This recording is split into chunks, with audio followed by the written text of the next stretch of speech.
Moulton, exclusively on the Florida Sports Network. And now, here's Mark Miller and David Moulton.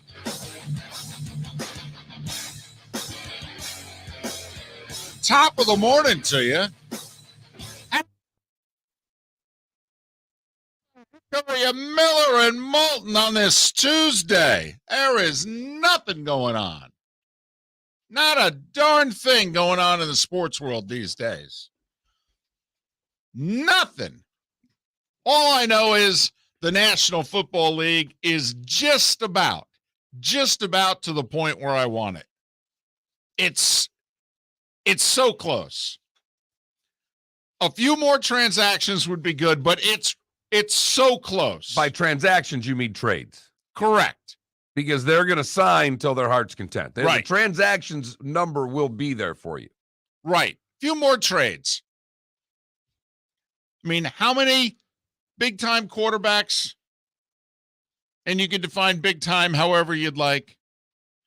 But Deshaun's going to get traded. Russ has already been traded. Jimmy G's going to be traded. That's what I'm talking about. Here we go. This is what we need. Every offseason, this is what I'm looking for. Looking for about 3-4 of these suckers. Traded every offseason. Yep. Some, free agent draft with one or two of them, like Rodgers, staying or going. Brady, staying or going. Okay. This is what I'm talking about. You guys are finally reading my inner office memos that I've been sending out for about 12, 13 years. Well, I'm glad. I love the enthusiasm. I mean, this is a lot of excitement for the baseball hour. I don't know what you're doing to people. Well, don't get me started on that. I mean, there's spring training's already underway, and you got half the league's unemployed. You got guys who showed up at spring training getting pulled aside going, yeah, I don't know what to tell you. We just traded your ass. What? I'm wearing the Braves shirt. Yeah, you got to go west. You got to go to Arizona now. I know you just moved everything to Florida in like 36 hours and rented the place and the whole deal. You got to go. We shipped you out west. They train in Arizona. So I'm loving this. There we go. I mean, I don't even know if I'm ready for the madness. It starts tonight. I was going to say, you better get ready because it's going to start tonight. Got about 12 hours. You got Monday afternoon golf yesterday. I know.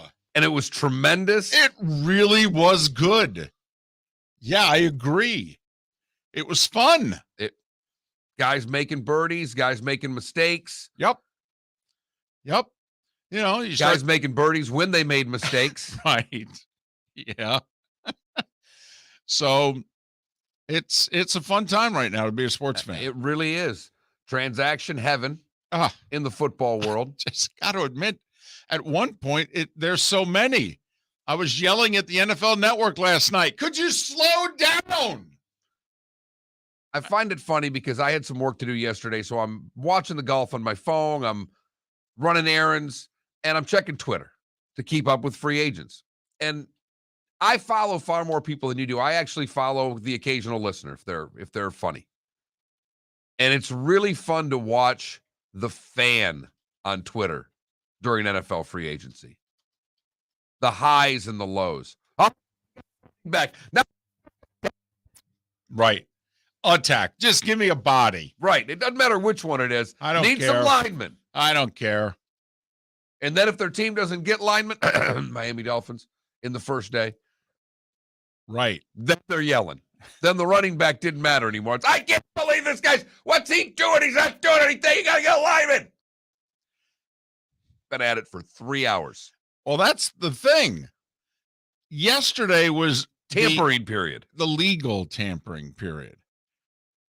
Beginning at like 9 a.m. or noon yesterday. I think it was noon. Beginning at noon yesterday, you were allowed to pick up the phone for the very first time and talk to somebody about potentially, going to work for them. So, Mark, it was just remarkable that within 3 hours, there were already deals. Wow. Those things came together quickly. You remember back in the day that free agency started at midnight in the NFL? And Dana Stubblefield, the 1 year, or Stubblefeld, the 1 year, at like 12:23 a.m. had signed this long-term, comprehensive, complicated deal with the then Washington Redskins. We're like, man, that's something, considering those guys were standing on his porch at 12:01. Right. Be able to put all that together in 22 minutes like that. That's what yesterday reminded me of. Man, Getting these deals done in a hurry. Boy, are you ever. Well, I don't know how you could not have illegal tampered if you're getting this all done on the first 4 minutes of legal tampering. There's fantasy football leagues that can't do deals this quickly. This is something. Yeah. So I enjoyed that part of the day also. But, it's funny. Teams don't have any money. Don't have any money. Everybody got to get down to the cap. Man, I got cap problems. And then, you can't just get down to the cap. You need money to spend once you get there. You got to sign your draft picks. You got your own free agents, yada, yada, yada. Well, I don't know. Sure, we're throwing around some money yesterday. $15 million for a guard? Sure, no problem. Guy a number 3 wide receiver somewhere. You want to bring him in the fold? $12.5 million. Well, okay. Now we're talking. Captain Kirk over there, and oh my goodness. The Jags went out and got a lineman and a receiver. And a tight end. Evan Ingram, short 1-year deal, $9 million with incentives, could be 10. Right. And he'll catch 1 out of every 2 balls. So that's a good signing. But Ingram and Kirk, between the two of them, spending like $30 million. Right. I mean, that should get it done. Now they're back. Well, listen, Christian Kirk's a nice signing if he's going to be like your number 2 wideout, and you line him up in the slot because that's where he excels. And, you need 3 wide receivers today. You do. That's the base offense. And he would be a nice addition. He's tremendous in the slot, actually. Was in college. They finally used him almost exclusively in the slot last year in Arizona. He had good numbers. But, $21 million a year for Christian Kirk. Christian Kirk. What? I nearly spit up when I saw that. Jarvis Landry gets cut yesterday, and somebody goes, well, that's okay. Christian Kirk just signed for $21 million. What? And they can't afford me? I'm making half that. Man. Now, we all know they sign these 4-year deals. They'll probably be voided after 2 years and all that. But, But it's still $21 million for a 2 or a 3. You know what this says to me, though, is that some teams have to overpay to get players, that players don't want to go there. And you're a bad organization. You're a bad team. And to get guys to come there, you got to pay them. They'd go for a little less elsewhere. But if you want me to come to Jacksonville, nobody wants to come to Jacksonville. Well, how about if we give you $20 million a year? Jacksonville's not so bad. Can you throw in a couple? I think they're playing the TPC on Monday. Can I sneak in on 17? Can I get a membership somewhere? So, man. But they were throwing money around yesterday. They have it, and they threw it around. Where did they have it? That's what I want to know. Where did they have it? Half the league had to cut players and rework deals just to get to the cap. Right, but the Jags were not one of those teams. No, they were not. Neither were the Cincinnati Bengals. No, they were not. I don't know how good the players are that the Bengals signed, by the way, but they are better than what they had. So they went out, spent money on a couple of guards who I think are about average. But maybe since their line was well below average, especially at that position, right? So they consider it an upgrade. And Joe Burrow's got to be happy. First money they spent's on linemen. All right, cool. There we go. Tired of getting hit. 51 could become 41 now. Miller and Moulton on this Tuesday. Great time of the year. Spring training will get underway in some places as early as St. Patrick's Day on Thursday. Most of the teams in action Friday and Saturday. NFL New Year already underway, even though it doesn't officially count until tomorrow afternoon. The madness gets underway tonight. Hot damn, man. We get to talk about this stuff for a living? That's right. That's right. Free agency going crazy. There will be 64 baseball trades or signings between now and when we come on tomorrow morning. Right. And that's not. And that doesn't even get us including the NBA and the NHL that are gearing up for their playoffs that are just around the corner. Some guy scored 60 last night. Yeah, I understand he's the greatest big man that's ever played the game. Felipe is wearing his jersey on the other side of the glass. It's not what I said, Mark. You know, we're going to have to start broadcasting on Twitch the 540 to 550 dialogue that goes on between Mark and Felipe, in which Felipe comes in excited and he has these grand statements. And he's arguably the greatest. He's the greatest that's ever. There are so many greatest that I've heard in the 2.5, 3 months that Felipe has worked here. And Mark is not as excited at 5:40 in the morning as Felipe. All right, because he's 30 years older. And he's married and he has a 7-year-old. So he's not as excited at 5:40 in the morning. Here's the thing. I am excited. I am genuinely enthusiastic to come to work every morning.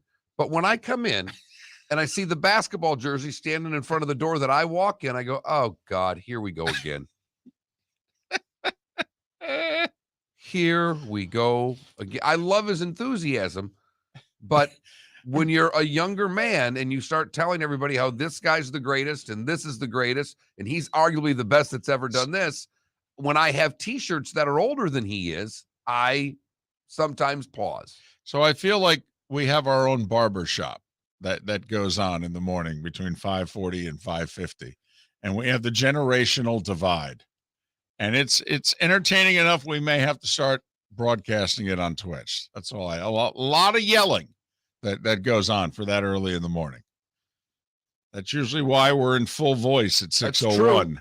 That's true. I'm just trying to ease in, get all my stuff ready. As Arch says in the Twitch chat room, hey, maybe it's a subscription-only broadcast. For the language, it may have to be. Miller and Moulton on a very fired-up Tuesday edition here on the Florida Sports Network.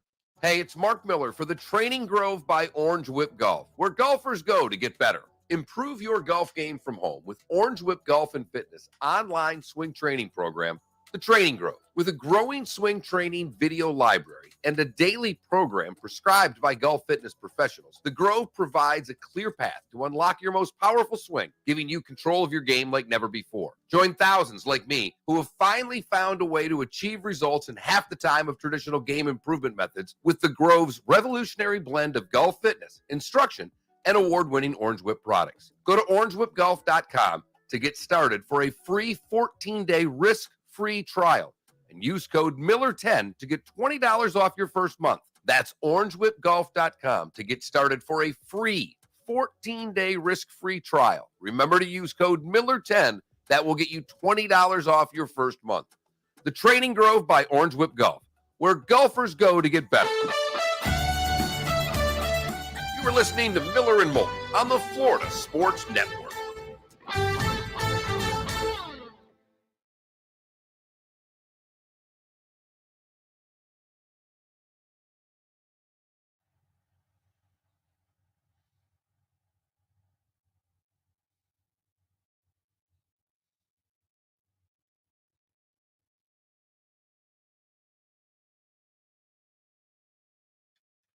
Oh, and it was against the Spurs. All right, Twitch chat. I just want to confirm what I said. I said that Karl Anthony Towns will probably go down as one of the greatest shooting bigs of all time. That was called a madman. Now, I understand that I'm young. And I understand that I didn't watch Patrick Ewing play. Or David Robinson or Hakeem Olajuwon. Or Brad Daugherty. But I don't think it's that far-fetched of a statement.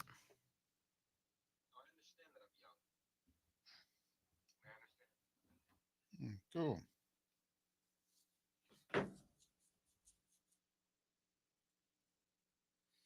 Yeah, how about Devondre Campbell? Cypress Lake High guy. Got 5 for 50 from the Packers to re-sign. Really?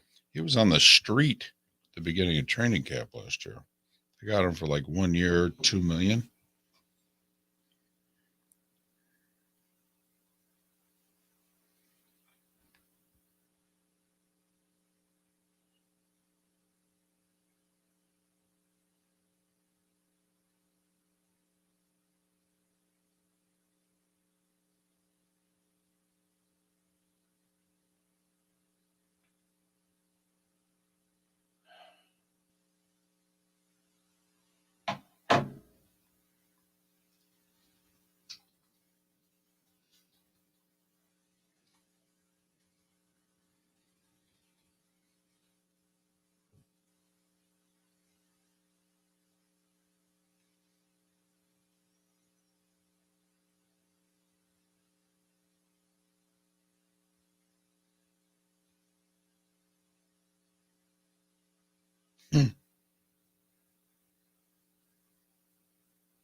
Brad Evans, day 2 in Las Vegas, and my liver is already compromised. 4 more days to go.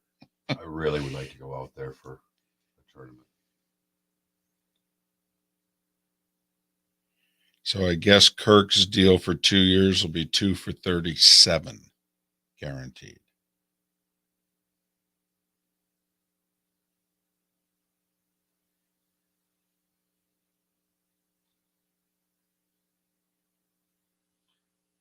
All right, we need a poll question.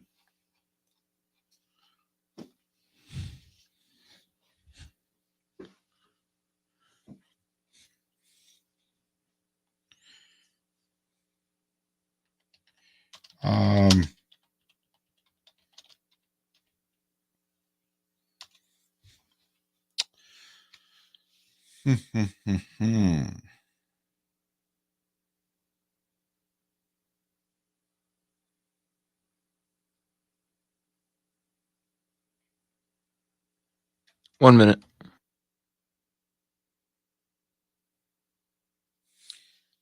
If you're the Florida Gators, would you hire, and we'll look up how old he is, like 74-year-old Rick Pitino?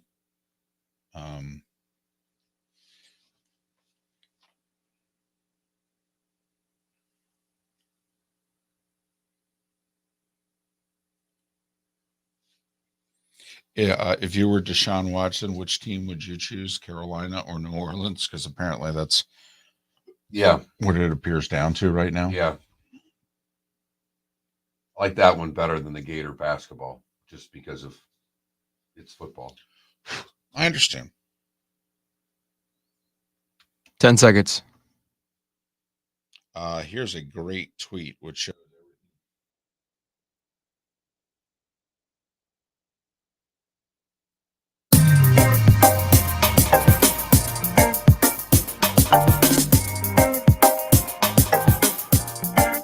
Welcome back to Miller and Moulton, only on the Florida Sports Network. 20 minutes past the hour. Top of the morning to you, Miller and Moulton, the Florida Sports Network. Thanks so much for being with us. Nice little show we got lined up today. Little baseball, little basketball, little football. I mean, that doesn't cover all of it, but that's a good place to start. Pat Kirwan in a couple hours, if we can find anything to talk to him about. So, a whole bunch of teams calling Houston for Deshaun Watson. In fact, the Texans have invited teams to like come to Houston and meet with them. They want to get this. They want to move this sucker along, baby. Get that $39 million off the cap. Let's go. Want to trade your you know what? Let's get those picks in our back pocket. Just got a draft to get ready for. Exactly. Free agency is supposed to start at 3:00 on Wednesday. I don't know what all these teams are doing right now, signing players, but I missed that leak memo. Apparently you can do that. So Indianapolis apparently called and begged. Said, listen, man, what do you need? Honestly, just tell us. What do you need? And the Texans said, man, I'd love to. I really would, but and we'll trade this guy anywhere. I can't wait to get rid of him. But there's 3 teams I can't trade him to. I'm sorry. You, Tennessee, and Jacksonville. I'm sorry. I just can't. Got to draw the line there. We'll trade him in the AFC. We really will. We'd prefer the NFC, but we trade him in the AFC. We got no problems with that. And the rumors were hot over the weekend about the Browns. Hot. That they want him. And Houston's willing to do it, apparently. But right now, Mark, and you understand, you do real estate, okay? You got a hot house, baby. Hot. Man, what the hell did you have for breakfast this morning? Here's what happened. What in the hell? You know, and David, I got up really early. I'm wide awake. There's nothing, no sleep deprivation. I'm at 5:15. I was literally going to leave. And I was like, I don't know if I want to get there that early. So I sat at my coffee table and scrolled through the phone for 10 minutes. And I'm like, all right, now I'm going to go to work. Right. I got Philly the Greatest over here. Going all Ali every morning about another player. I like, and you know what, Felipe, just a little advice, work on your Ali impression. Like for now on, I think your material would work better if you can do it in an Ali voice. I don't know. Right? So just work, not now, work on it. Boy, you just offer up a lot of invitations. Well, I actually think you'd laugh. I mean, if the stuff he throws at you at 5:40 in the morning, but if he did it as Ali, I can turn out the light, get in the bed before the room gets dark. I don't know. It might pressure me to go Frazier, and I might start throwing body punches. That's true. That's true. Might just go right to the body with rights. It could happen. Because he's admittedly soft. No, I didn't. He's admitted that he's soft. He's not, he's talked about that for a younger guy. He's not in the best shape in the world. So if I go body shots, I think it would punish him. I've admitted that I'm soft. Yes. When? Yes. Last week. You've said you're fat. That's the same thing. Last week. I don't think I'm fat. Okay. This week he's not. Apparently he's in great shape. No. And apparently he's the greatest outside shooter. I'm not in in the best shape, but apparently during spring break he tightened up. Got a little dad bod action going on. But that's just my advice. I work on your Ali. Okay. I think you could communicate more effectively that way. But here's what happened. So the wife was out of town last night. Right. So party at the Moulton house. Right. For a night though. She's back this afternoon. Oh. So out of town for a wedding. Monday wedding, don't ask. So it was me and the dog. The first night that she's not home, the dog's all discombobulated. She could be gone for 300 nights in a row after that. First night, the dog's all discombobulated. Dog would not sleep, would not go in the room, the whole deal. So it was me and the dog out in the living room trying to keep her calmed down and the whole deal. So I didn't sleep. I mean, I'd sleep 20 minutes, 40 minutes, an hour. So I'm punchy tired right now. And so I'm on, the whole false adrenaline punchy tired thing. Gotcha. So there's a 10:45 to 11:30 nap that's coming today. Yes. I mean, at some point between 10:45 and 11:30, you're going down for the count. I just hope to be able to make it home after the show. I'm going to be so tired. Right. Because you are fired up this morning. Yes, I am. Yep. These 6-player deals just get you so fired up. Putting this whole starting 5 together last night was just glorious. Did you do a rehearsal just for fun? I mean, I'm writing one NFL deal down after another. I'm like, I don't have enough paper left. I got to stop. If I got this right from spotrac.com, that 28 guys, I've got numbers on 28 guys. There's 6 other guys that signed that they don't have details. 34 players signed yesterday. Which is amazing because they only started talking at like noon. Right. I mean, 34 deals done yesterday. They seem like complicated deals to me. Man, these agents are good. These general managers. I mean, this is how, I've always said I'd run a team, pick up the phone. What do you want for them?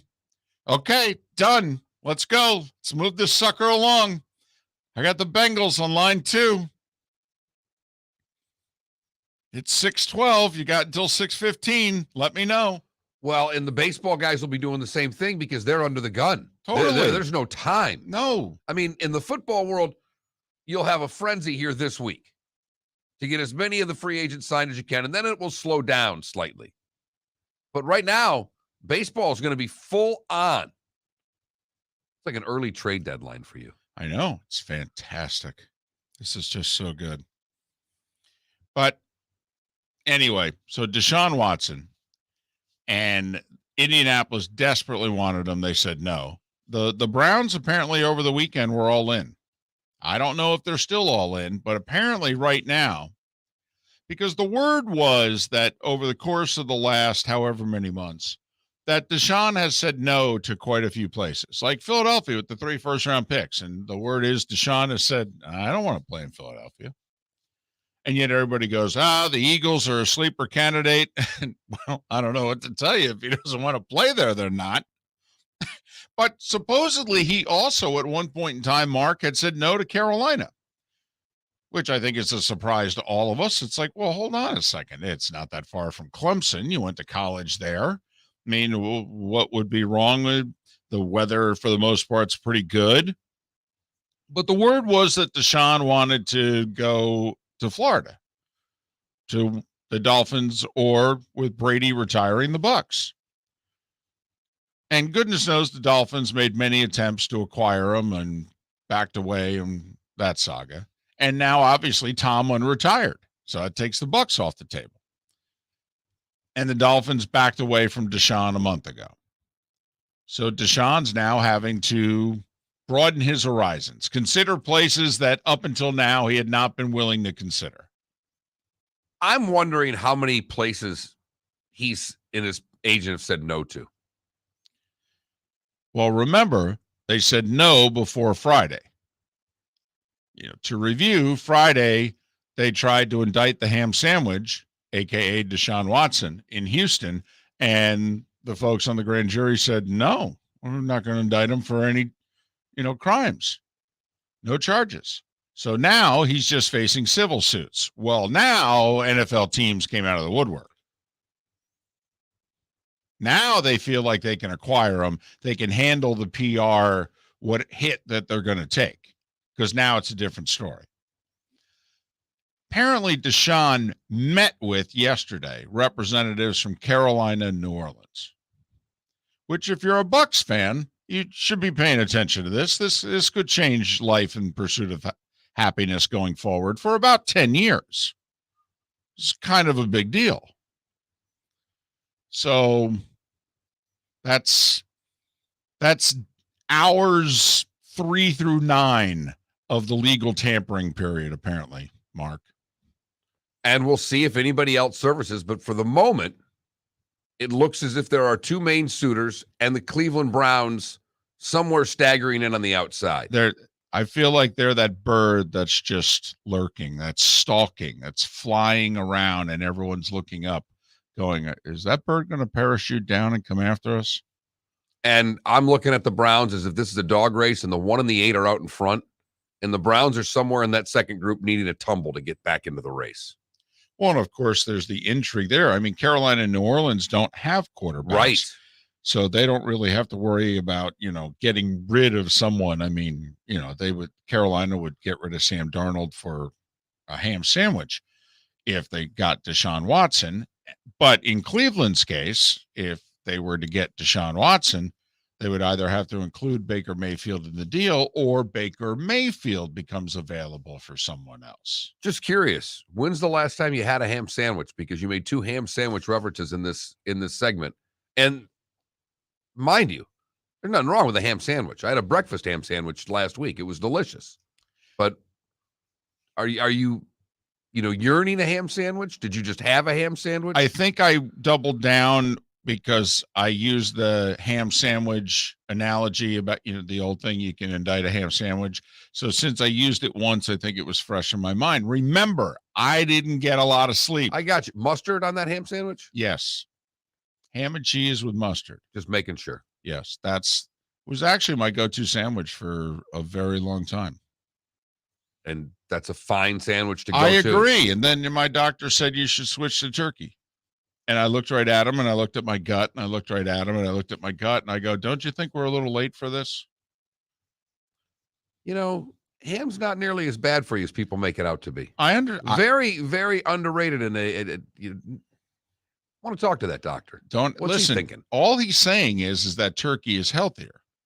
And maybe it is, but I don't know what to tell you. I'm pretty sure the damage has been done. Is kind of the point I'm trying to make to everyone in my life who would like me to get healthier. Right. It's like, come on, this ship has sailed. Don't you think? I mean, I'm learning to accept me for me. Don't you have to start accepting me for me? Neil Young said the needle and the damage done. With David, it's the ham sandwich and the damage done. Hey, we didn't have a poll question yesterday. I know. We should really have one today. We should. Let's work on that. Think about that. Felipe, you as well. Work on your Ali voice at the same time. In fact, work on the poll question in an Ali voice. That would be great.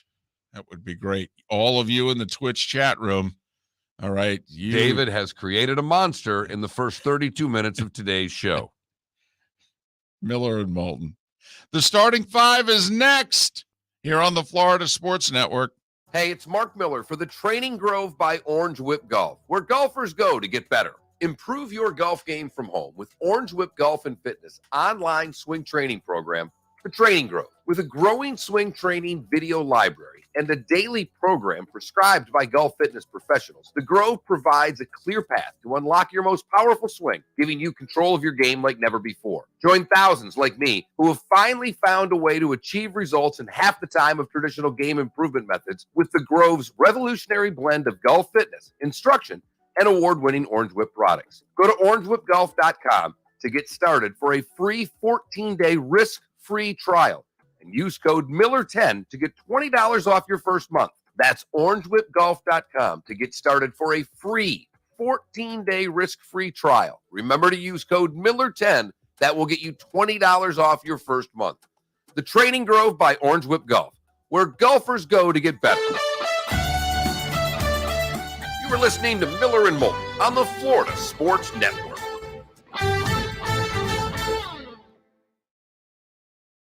Cleveland, though.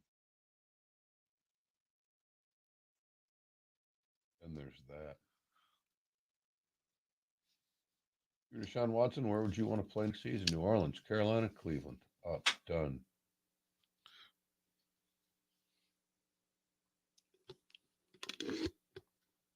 Let's swing this off the Golf Channel whenever you have a moment, sir.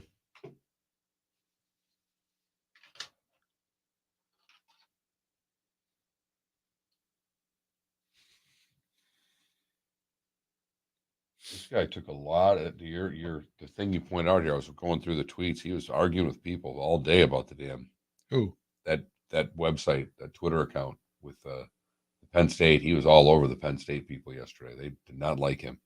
Oh, so they think it's a good hire?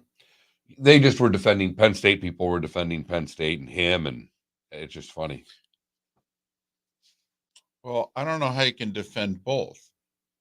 I mean, Penn State did an internal investigation, and he resigned before they released their findings publicly. Oh, look at David. When you're a Penn State alum, you can defend anything about yours. I don't know, but I mean, I don't think you can defend both the coach and Penn State. Like, to me, because Penn State all but admitted publicly that they had the goods on him, and he did a good thing by resigning. So, right. No. It was just one guy fighting with him about the history of Penn State basketball, that he was wrong and this guy was right. Okay. That's all it really was. It's just. Well, let me tell you, Mark, the history of Penn State basketball, the good history of Penn State basketball, it's a very short book. Well, that's what this guy's point. That's what the guy that you sent me the tweets about. Because I was trying to find it. Somehow it was something he replied to, and it was just.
We talked about it yesterday, Klecko, lots. I mean, they were good enough to be a 7. David thought they were going to be an 8 or 9. I joked with him. I said I was hoping that they were a 10 just so that they'd get that 2 instead of getting the 1. I'll tell you what. No. The Dolphins don't sign a running back like Chase Edmonds. First off, there's the Louisville accent's different than the one I'm telling you. You need to go listen. This don't mean nothing to me. It's oh my just, God! What did you do? I don't know. What on God's earth did you do? First off, I was thinking he was going to go home and he was actually going to watch. No. You just Ali. gave him an invitation to talk. You just told him he needs to talk more on the air, but doing an Ali voice. I see. I thought I was saying what he heard. that I wanted him to talk as Ali between 5:40 and 5:50 in the morning. You did what he heard.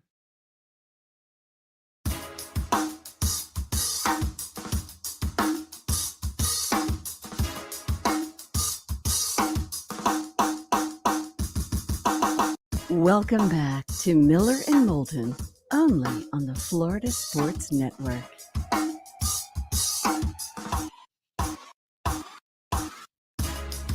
"21 minutes before the hour, Miller and Moulton brought to you by Napa Auto Parts, Napa Filters. Insist on Napa Filters. If you have a vehicle in need of a filter, make it Napa Filters. And that's for all you do-it-yourselfers out there. Go to Napa Auto Parts or order online. Napa Auto Parts, Napa Filters, proud sponsor of Miller and Moulton. It is time now for The Starting Five. 5 stories you need to know. It's the Starting 5 on Miller and Moulton. Here's number 1. Listen, I got a lot of stuff, so interrupt me when you want to interject. Otherwise, I'm just going to have my head down here. It's kind of like when I eat. Go. All right. Tampa Bay re-signs cornerback Carlton Davis, 3 years, $45 million. He's 25 years old. The Dolphins re-signed defensive end Emmanuel Ogbah, 4 years, $65 million. They also went out. They're signing running back Chase Edmonds away from Arizona, 2-year deal, a little over $12 million. They signed wide receiver Cedric Wilson away from the Cowboys, 3 years, $22.8 million. And they're signing Teddy Bridgewater to a 1-year deal to be Tua's backup. I got to admit, I like what the Dolphins did yesterday. You know, number 3 wide receiver at $7.5 million per. Okay. Chase Edmonds, only a 2-year deal for a running back. That's a good signing. All for that. You know, and Teddy only wanted to sign a 1-year deal. Okay, fine. And they kept Agba, all right, in the equation defensively. I don't want to mess with that defense. J.C. Jackson is leaving the Patriots for the Chargers. How about the Chargers defensively? 5 years, $82.5 million, by the way. That's $16.5 a year. So J.C. Jackson's going to make $1 million a game for the next 5 years. He's led the league in interceptions over the last 3 years combined. Mitchell Trubisky is likely to be the next starting quarterback of the Steelers. I say that because they signed him to a 2-year deal that's going to be worth at least $14.25 million, could be worth up to $27 million. So in theory, Mason Rudolph, if he beats him out, I mean, you know, Trubisky will be a $7 million a year backup, which is kind of what Tannehill was before he took the job away from Mariota. It's kind of what Mariota got paid last year to be Carr's backup. I mean, so it's either upper end backup money or it's really cheap starting money is what the Steelers just spent for Mitchell Trubisky. If I'm a Steeler fan, I would have liked to have seen them go after Deshaun Watson first and maybe Jimmy G second. But after that, what were they supposed to do? Well, they took themselves out of the Watson sweepstakes last week before it went to the grand jury. And I guess they're not willing to pay the price for Jimmy G. Remember, when you acquire Jimmy G, he's only got 1 year left on a deal. So you're either paying to rent him for a year or you're acquiring him and then immediately committing a 3 to 4 year deal, which is probably going to cost you a minimum of $25 per. So keep that in mind for those of you that want your team to go get Jimmy G. The Jags had a really busy day yesterday. They added 5-time Pro Bowl guard Brendan Scherf, took him away from Washington.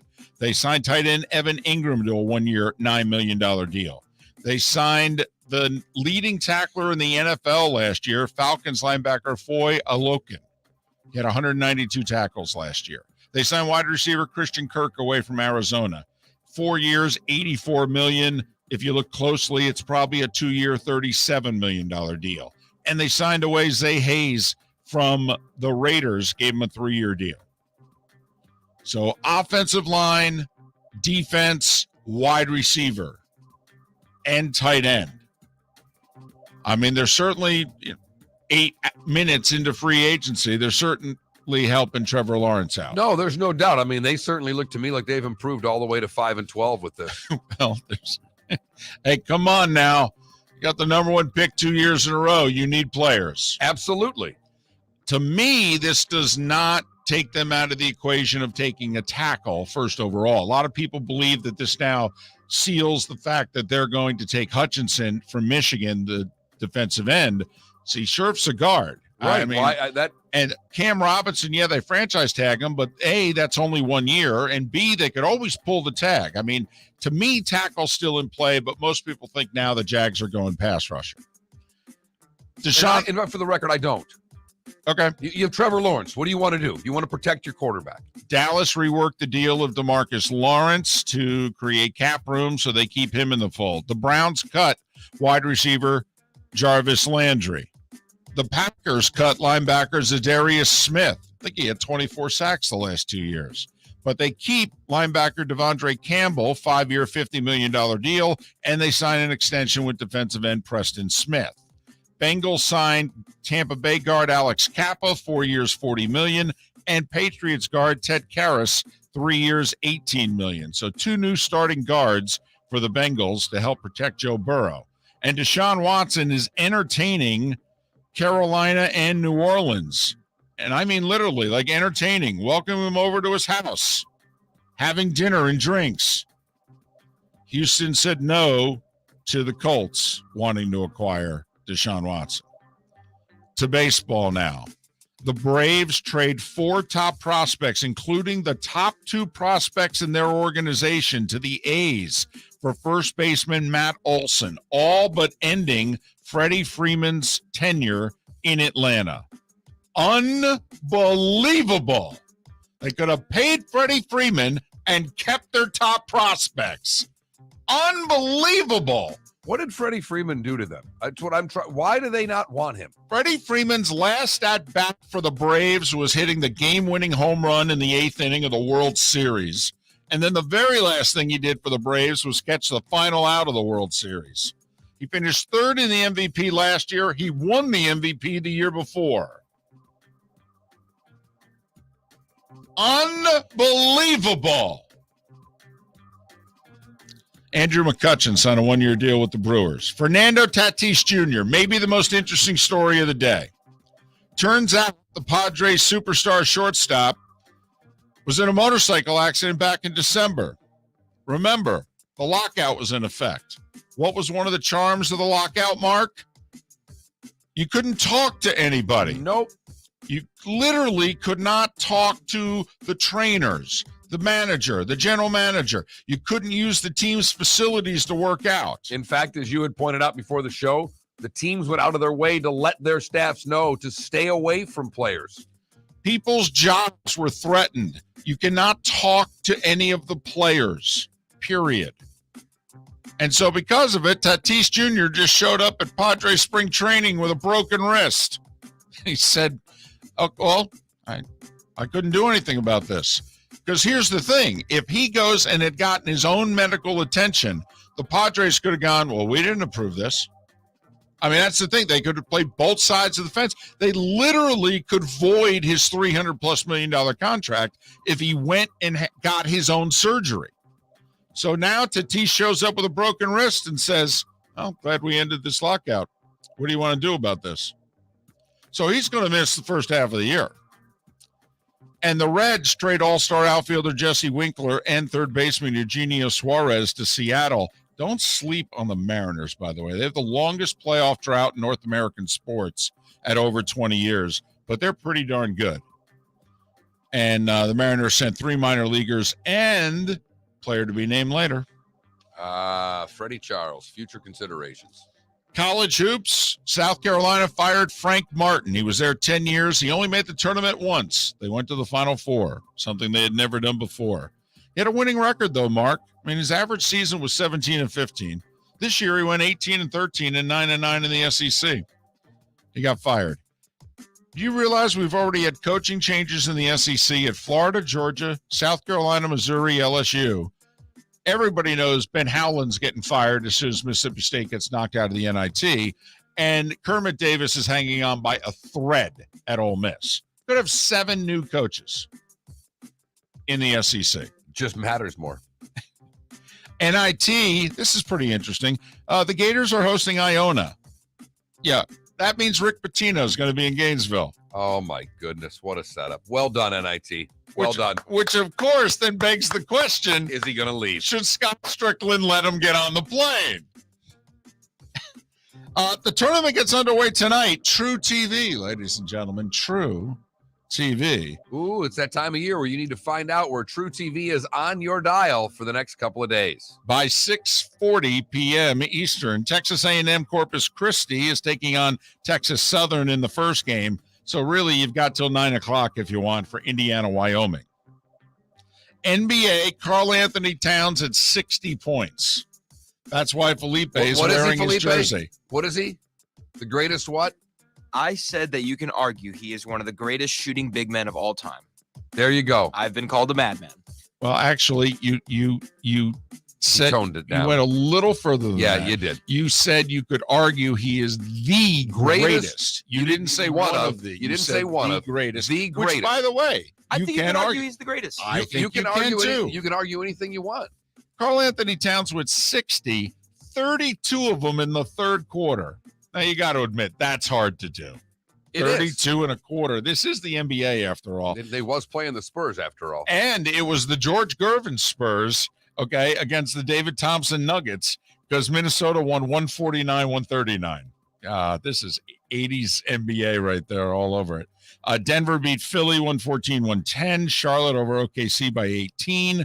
Atlanta beat Portland by 9. Cavs beat the Clippers in overtime. Good one out west. Milwaukee beat Utah by 6. Lakers lost again. Bulls lost in Sacramento. That's a bad loss. Steph celebrated his birthday with 47. How about that? You score 47 and somebody's got you beat by 13. Warriors won by 14 over the Wiz. NHL just one game, Mark. Arizona beat Ottawa 5-3. But here's the important thing to note. The trade deadline's next Monday, 3 in the afternoon. So the NHL is going to get on this act here pretty soon. Here it comes. Because when the NHL starts, Monday look at out. 3? Monday at 3. Boy, what a terrible trade deadline. All your trades are going to be going on during the weekend when people have other things going on. I agree.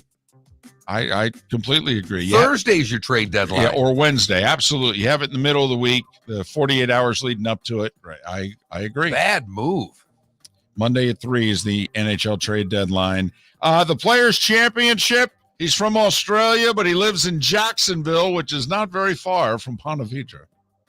Cameron Smith, he one-putted everything yesterday, including 8 of the 9 holes on the back 9. He shot a 66. He won the TPC by 1.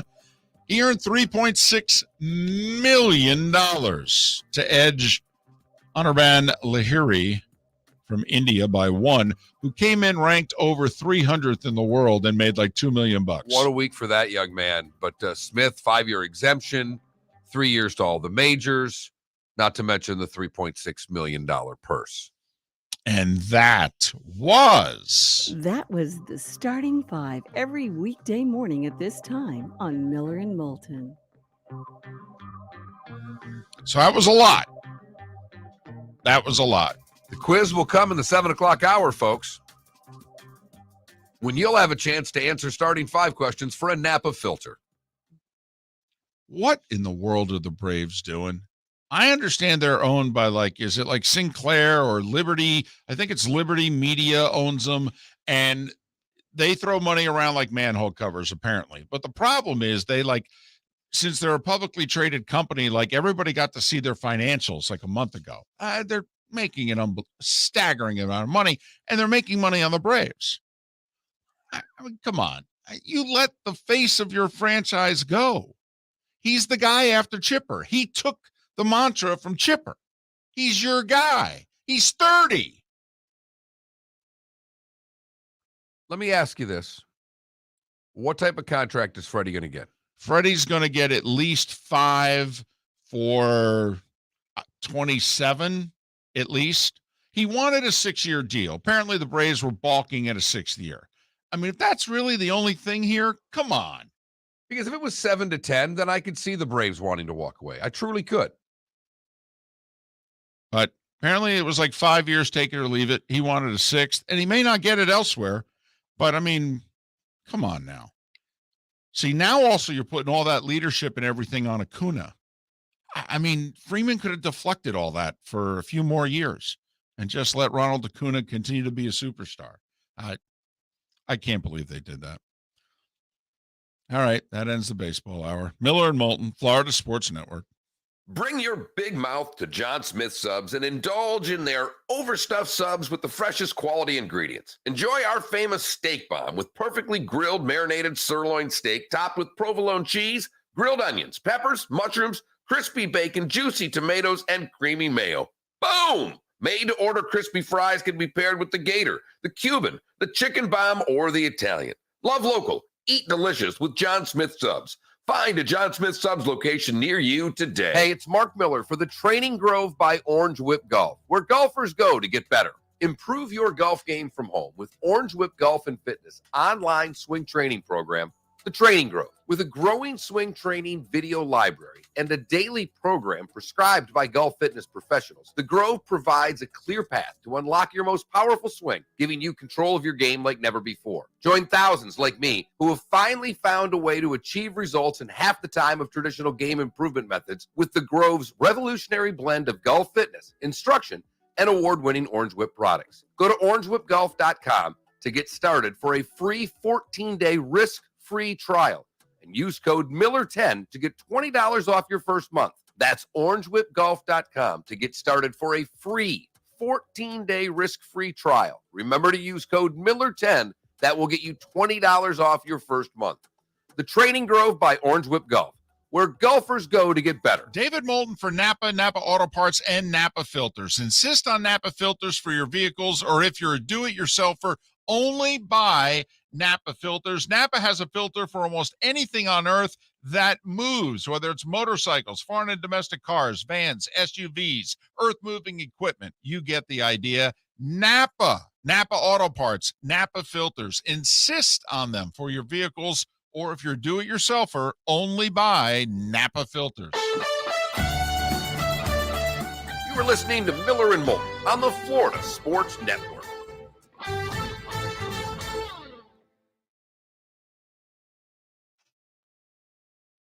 So, Matt Norlander, who writes for CBS Sports, tweeted out right after midnight.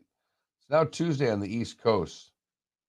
Colorado State, which is scheduled to play the first game of Thursday's first round, has still not been told by the NCAA how and when it's flying to Indy to play in the NCAA tournament. Rams coach Nico Medved tells CBS Sports. Ravel retweets it. Without the enforcement of name, image, and likeness, the NCAA has been reduced to an event management company, and they can't even get that right. Yep.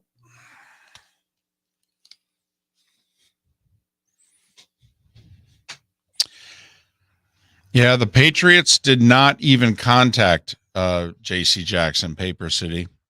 Never once called him. They just knew that they weren't going to franchise tag him, and they knew they were not going to be able to get in the sweepstakes. Oh, my God. Okay, whoever, now this is a DAE guy, so I don't know how much I trust him, but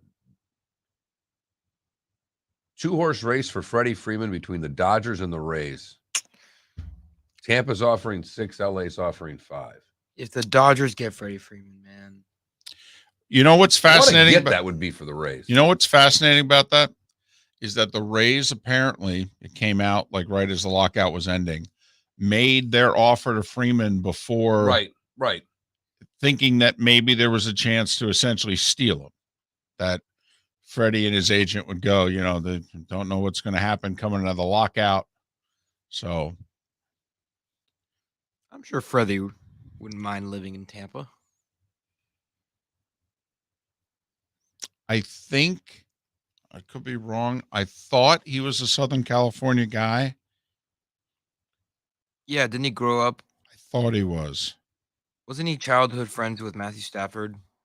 No. Or no, I'm thinking of Clayton Kershaw. That's Kershaw. I'm thinking of Kershaw. Yeah.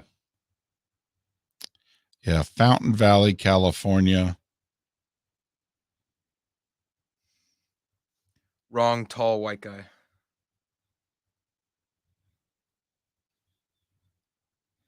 My goodness. I really don't know what they're doing. Oh, we're going to have Vern on next week. Awesome. Well, no, we're going to tape it next week. Monday, the 28th, is the 30th anniversary of Leitner hitting the shot. I figured, okay, he said, I can't do Monday, the 28th. He's going to be in Steamboat, 2-hour time difference, he said. But he agreed to tape it the week before. So, like, after the show, it'll be 8 a.m. his time. We'll tape something with him. We'll run it.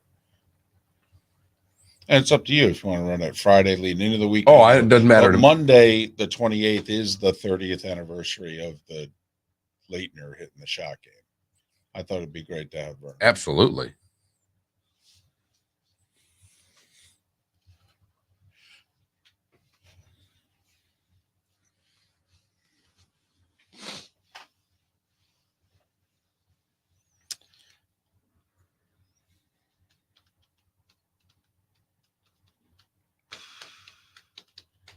Even if Miami beats USC, they got to face Auburn in the next round. Yeah, I know. That's a good draw. Auburn's not playing well at the end of the year. Auburn has point guard problems. Auburn's the weakest 2 All right. I think it's a really good draw for the winner of USC Miami.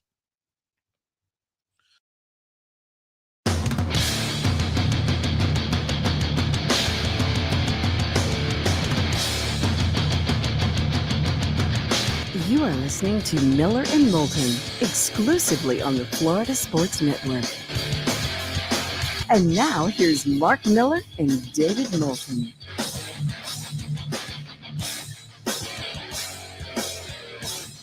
Top of the morning to you. How the heck are you? Miller and Moulton, the Florida Sports Network. Thanks so much for being with us. Pat Kirwan will join us in about 90 minutes' time. Really good show lined up. We'll talk a little baseball. We'll talk a little hoops. We'll talk a little football. It's kind of what we do. Sam Peebles will join us in a little more than a half an hour. He covers the Braves. I'm going to ask Sam, what the hell are they doing? All right, I'll stop yelling. I'm sorry. I'm a little wound up. I like it. Yell away, scream. I'm all for it. And Shane McNichol will join us an hour from now. He covers college basketball. He also bets college basketball. All right. We're having him on, if for no other reason than I like to say his Twitter handle. And now we welcome Shane McNichol. You can follow him on Twitter at @OnTheShaneTrain. Right. That fires you up. And you just panicked, Felipe, because you welcomed someone onto the show and he thought you were actually welcoming a guest. What?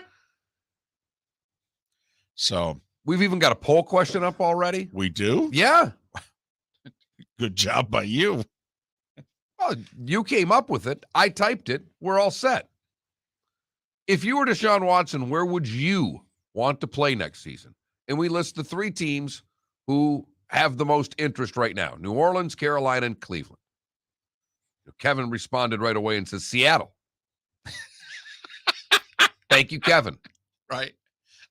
Just and you know what? Maybe they're in the ball game. Maybe they are. Haven't heard them in the ball game. No, but it doesn't mean that they're not in the ball game. Right. I have to admit, with the trade they just made, they could take all those resources, turn them right around, and give them to Houston, and say, "Is this enough? Anything else we need to add?"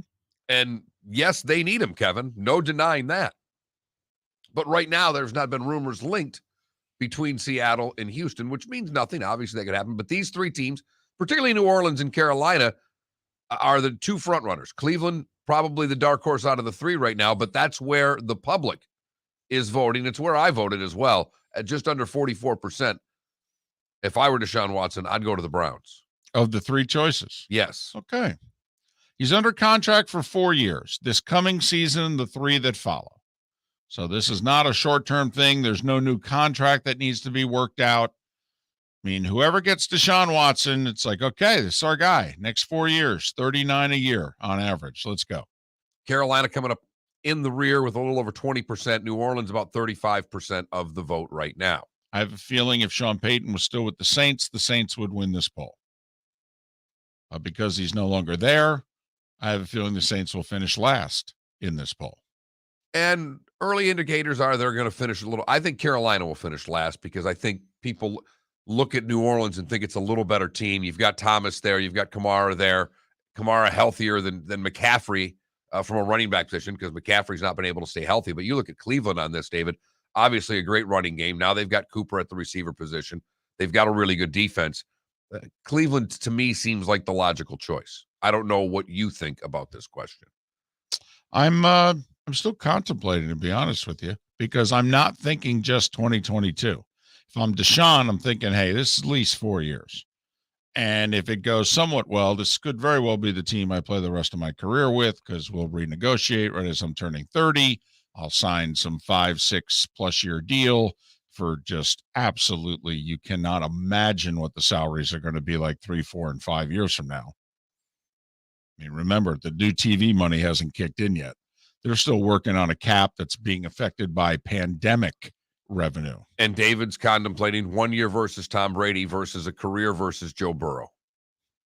I mean, that's really what you're talking about. And Lamar, for that matter. And Mitchell Trubisky, the new face of the Pittsburgh. Stop it. That's not true. It's not true. They need a placeholder. Everybody from time to time needs a placeholder. I feel badly for him.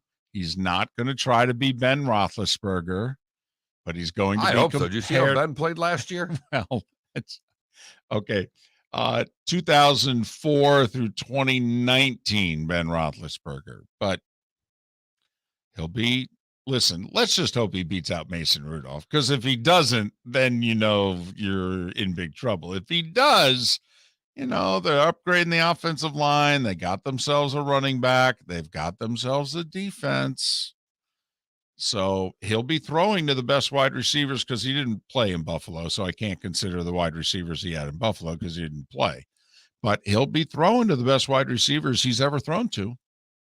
I mean, he really will. And he will take a look at the Steelers' offensive line and go, well, I got to be honest with you. You guys aren't that bad. Trust me, I've played behind worse. I was in Chicago for a couple of years. I don't know if you're aware of what happened on that offensive line. I was going to say, I don't know what these guys are complaining about. You guys are doing fine. So that's the poll question. FloridaSportsNetwork.com, that Mark Miller, the David Moulton. I'll get around to tweeting it here by the next commercial break. I promise. I like it. Really. I will. I do think, though, this Deshaun Watson thing, if you're a Bucs fan, come on now, pay attention to this. This could dramatically affect your life from a sports fandom standpoint over the next few years. You can keep Deshaun out of the NFC South. Life, even post-Brady, looks manageable in the short term. He enters the NFC South, that's a whole new ballgame. This year, you should be able to rule the roost. And that's about it. Think of the advantage either the Panthers or the Saints will have going forward in this division, because Atlanta's going to be moving on from Matt Ryan at some point, probably in the next 2 years. Tampa, Brady turns 45 in August. So, I mean, you got Brady through the 2028 season. I do think Giselle would leave him sometime between now and then. All right. Because of the whole cap thing, and there was talk, we had Roy Cummings on yesterday and mentioned, would Brady sign some sort of an extension? Because he's only got 1 year left. So do you think they're going to end up signing Brady to a 3-year deal, which means he plays 2 more? Or do you think he plays this whole year on a 1-year contract? I think they're just going to stick with what they have. I do. I think they should sign him to an extension, not because I think he'll actually use it, but I think that they should try to load up as much this year as possible. So kicking the can down the road when the cap is going to go up 30, 40, 50 million over the next 1 to 2 years, I would kick some money down the road. Absolutely, I would. But you have to add years to his current contract, turn his salary into signing bonus, pay him up front. And that's how you turn a $25 million cap hit this year into like an $8 to $9 million cap hit this year. And then you kick the 16 plus million down the road and, split it in half, hopefully 8 per year or whatever the case may be. Because I don't think Brady plays beyond this year. I don't. I can only imagine the negotiating that had to go on in the last 40 days just to get him to fulfill his contract. Boy, a lot of foot massages. Back rubs. Man, he's busy. Taking the garbage out. Doing things he's probably never done this summer. He didn't do it very long. No. I mean, in those 1 40 trip days. to England with the kids, and then apparently he can go back to playing football. Right. Man, it must have been a hell of a family vacation.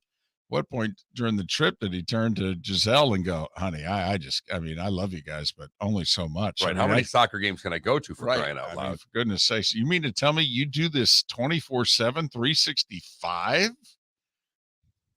Really? I mean, at one point, Tom turned to her and said, you gave up your career for this? Wow. You're more amazing than I thought. Can I go play football now? I mean, a comedian's joke many years ago was, I've seen the boss's job and I don't want it. I think Tom just got a glimpse of the boss's job and he said, can I go back to being a worker? Please? He pulled some magic off. That's all I know. I mean, my wife on Sunday night, she did go, see, he got a whiff of this. an hour and a half of this, and he wants out. I'm like, hey, I don't want the job. All right. I mean, he doesn't want it either. I mean, we're both being open and honest about it. I'd kill for the job. So you want to be able to retire, do you? You're already 7-8 years older than Tom, though. You can't retire at 44. That ship has sailed. Just looking to do it at 60, David. Just looking to do it at 60. That's all there is to it. Dolphins, you mentioned during the starting five, couple signings. Yeah. I like what they're doing. I do. Because I think all the deals are reasonable.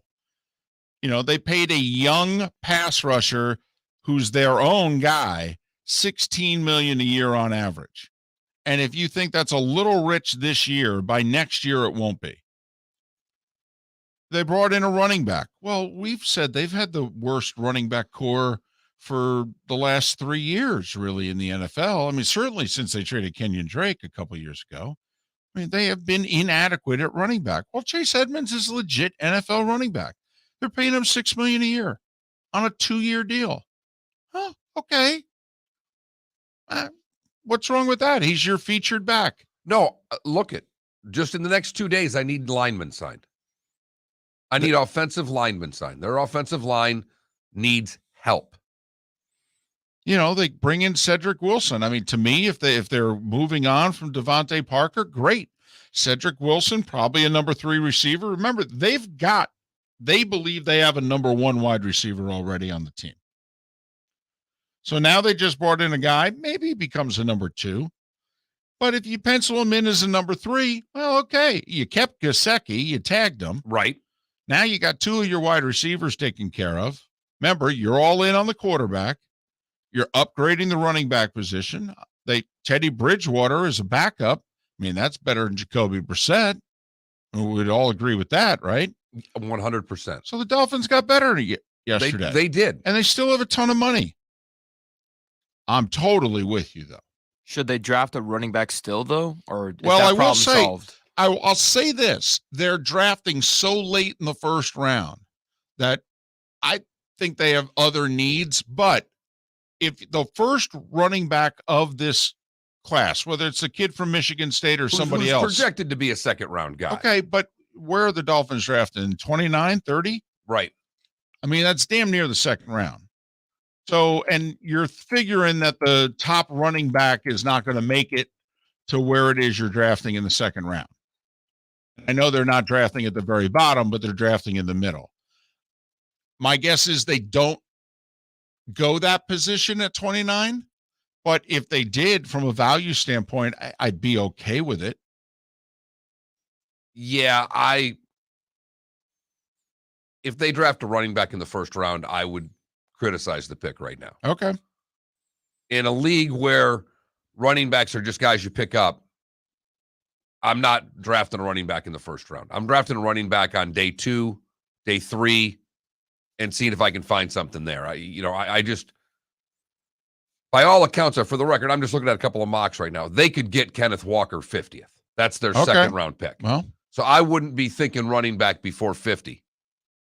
And I wouldn't be thinking running back at 50. I'd be drafting offensive line with one of the 2 spots and probably some more defense with the other. I keep seeing the Iowa center dropping, not because there's knocks on him, but just because that there are other positions of greater need. It's tougher to get a hold of guys like that. So for a guy that I thought wasn't going to make it past the Eagles at 15, 16, and 19, I've seen a lot of mocks lately where he's falling into the mid to late 20s. Let me tell you, if you're the Dolphins, if by some chance. Is that the kid Linderbaum? Yeah, from Iowa. Right. Tyler, I believe is his first name. If he's still there, I think it takes 16 seconds to get that pick in. Miller and Moulton. 15 minutes after the hour. Thanks for listening, Florida Sports Network. Hey, it's Mark Miller for the Training Grove by Orange Whip Golf, where golfers go to get better. Improve your golf game from home with Orange Whip Golf and Fitness online swing training program The Training Grove, with a growing swing training video library and a daily program prescribed by golf fitness professionals, The Grove provides a clear path to unlock your most powerful swing, giving you control of your game like never before. Join thousands like me who have finally found a way to achieve results in half the time of traditional game improvement methods with The Grove's revolutionary blend of golf fitness, instruction, and award-winning Orange Whip products. Go to orangewhipgolf.com to get started for a free 14-day risk-free trial and use code Miller10 to get $20 off your first month. That's orangewhipgolf.com to get started for a free 14-day risk-free trial. Remember to use code Miller10. That will get you $20 off your first month. The Training Grove by Orange Whip Golf, where golfers go to get better. You are listening to Miller and Moulton on the Florida Sports Network. No. At the very end. No, not that unless this thing's wrong. I'm going through the whole third round. They gave their pick to the Giants. Right. Is there a selection 100? Okay, that could be a compensatory. Right. Yeah. Compensatory pick, rather. Right. I think they did a pick swap with the Niners, and they're getting an early compensatory pick in the third round. Could be wrong.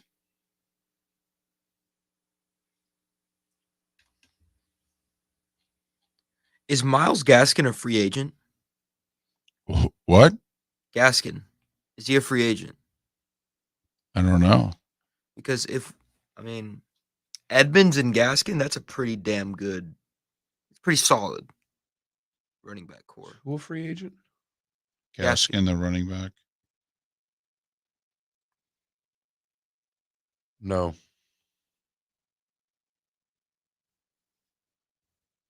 Not that I see. Hell yeah. Lindsey is a free agent. Yeah, but he's a journeyman. He'll end up somewhere.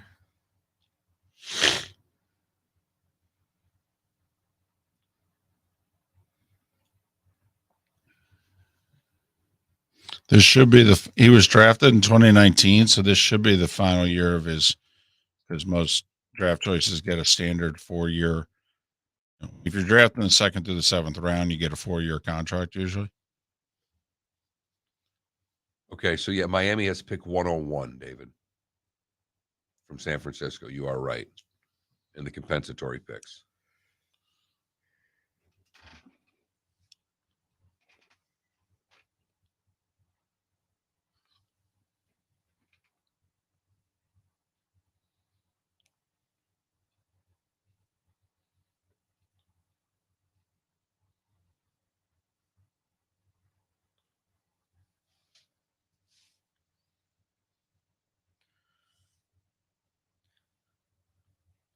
In Detroit has 5 of the first 97 picks. That's pretty good. I mean, obviously they're awful, but well, they got the 2 first rounders, and then second, third, and then the 97, the first compensatory pick, 97. Okay. I mean, that's 2/3, a second, and 2 first. You've got to get 4 starters out of that. Oh yeah, got to. The first 4 should all be starters, because the first pick or second pick of the third round. I mean, right. You got to think, hey, those got to be starters.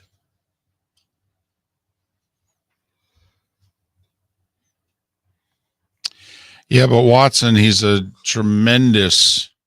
He was a wrestling champion, though.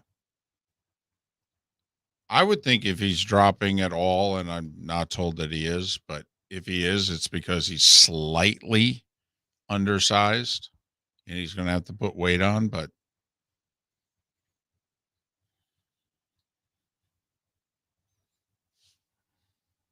I gotta retweet this. What am I doing? What am I doing? Just laziness. That's all.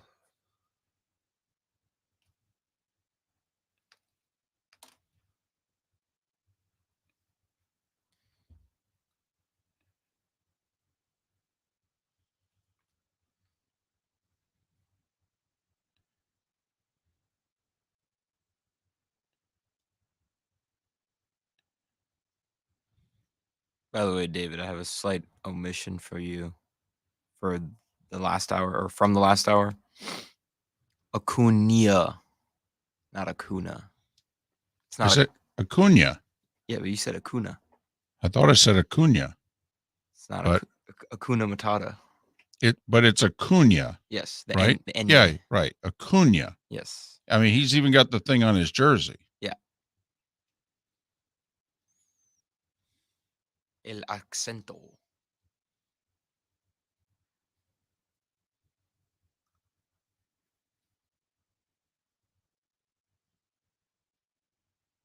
Ten seconds.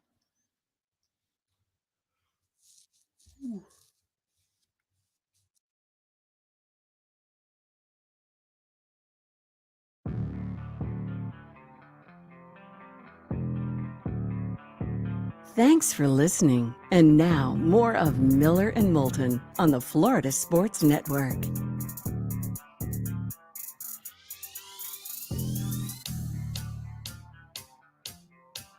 "21 minutes past the hour. Voting our poll question.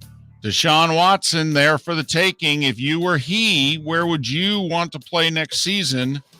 Just based on reports in the last 48 hours, the three teams pursuing him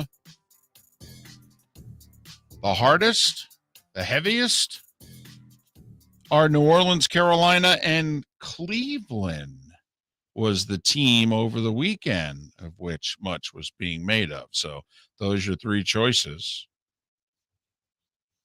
Vote accordingly. We'll talk about the Braves and what looks like the end of the Freddie Freeman era, if you will, in Atlanta after their big trade yesterday, coming up in about 15 minutes. How about the horrific scare that Pete Alonso went through on the way to the ball? I think on the way to the ballpark yesterday, or on Sunday rather. I mean, gets T-boned at a light. His wife's driving behind him in a car. Right, because they're moving their stuff from, I think they live in Tampa, and they're going across the state to St. Lucie where the Mets are, and so they're heading to spring training, following each other, that sort of deal. And he gets T-boned. Right. Car flips over 3 times. Fortunately, he walks away from it uninjured. And I mean, how scary all of that is.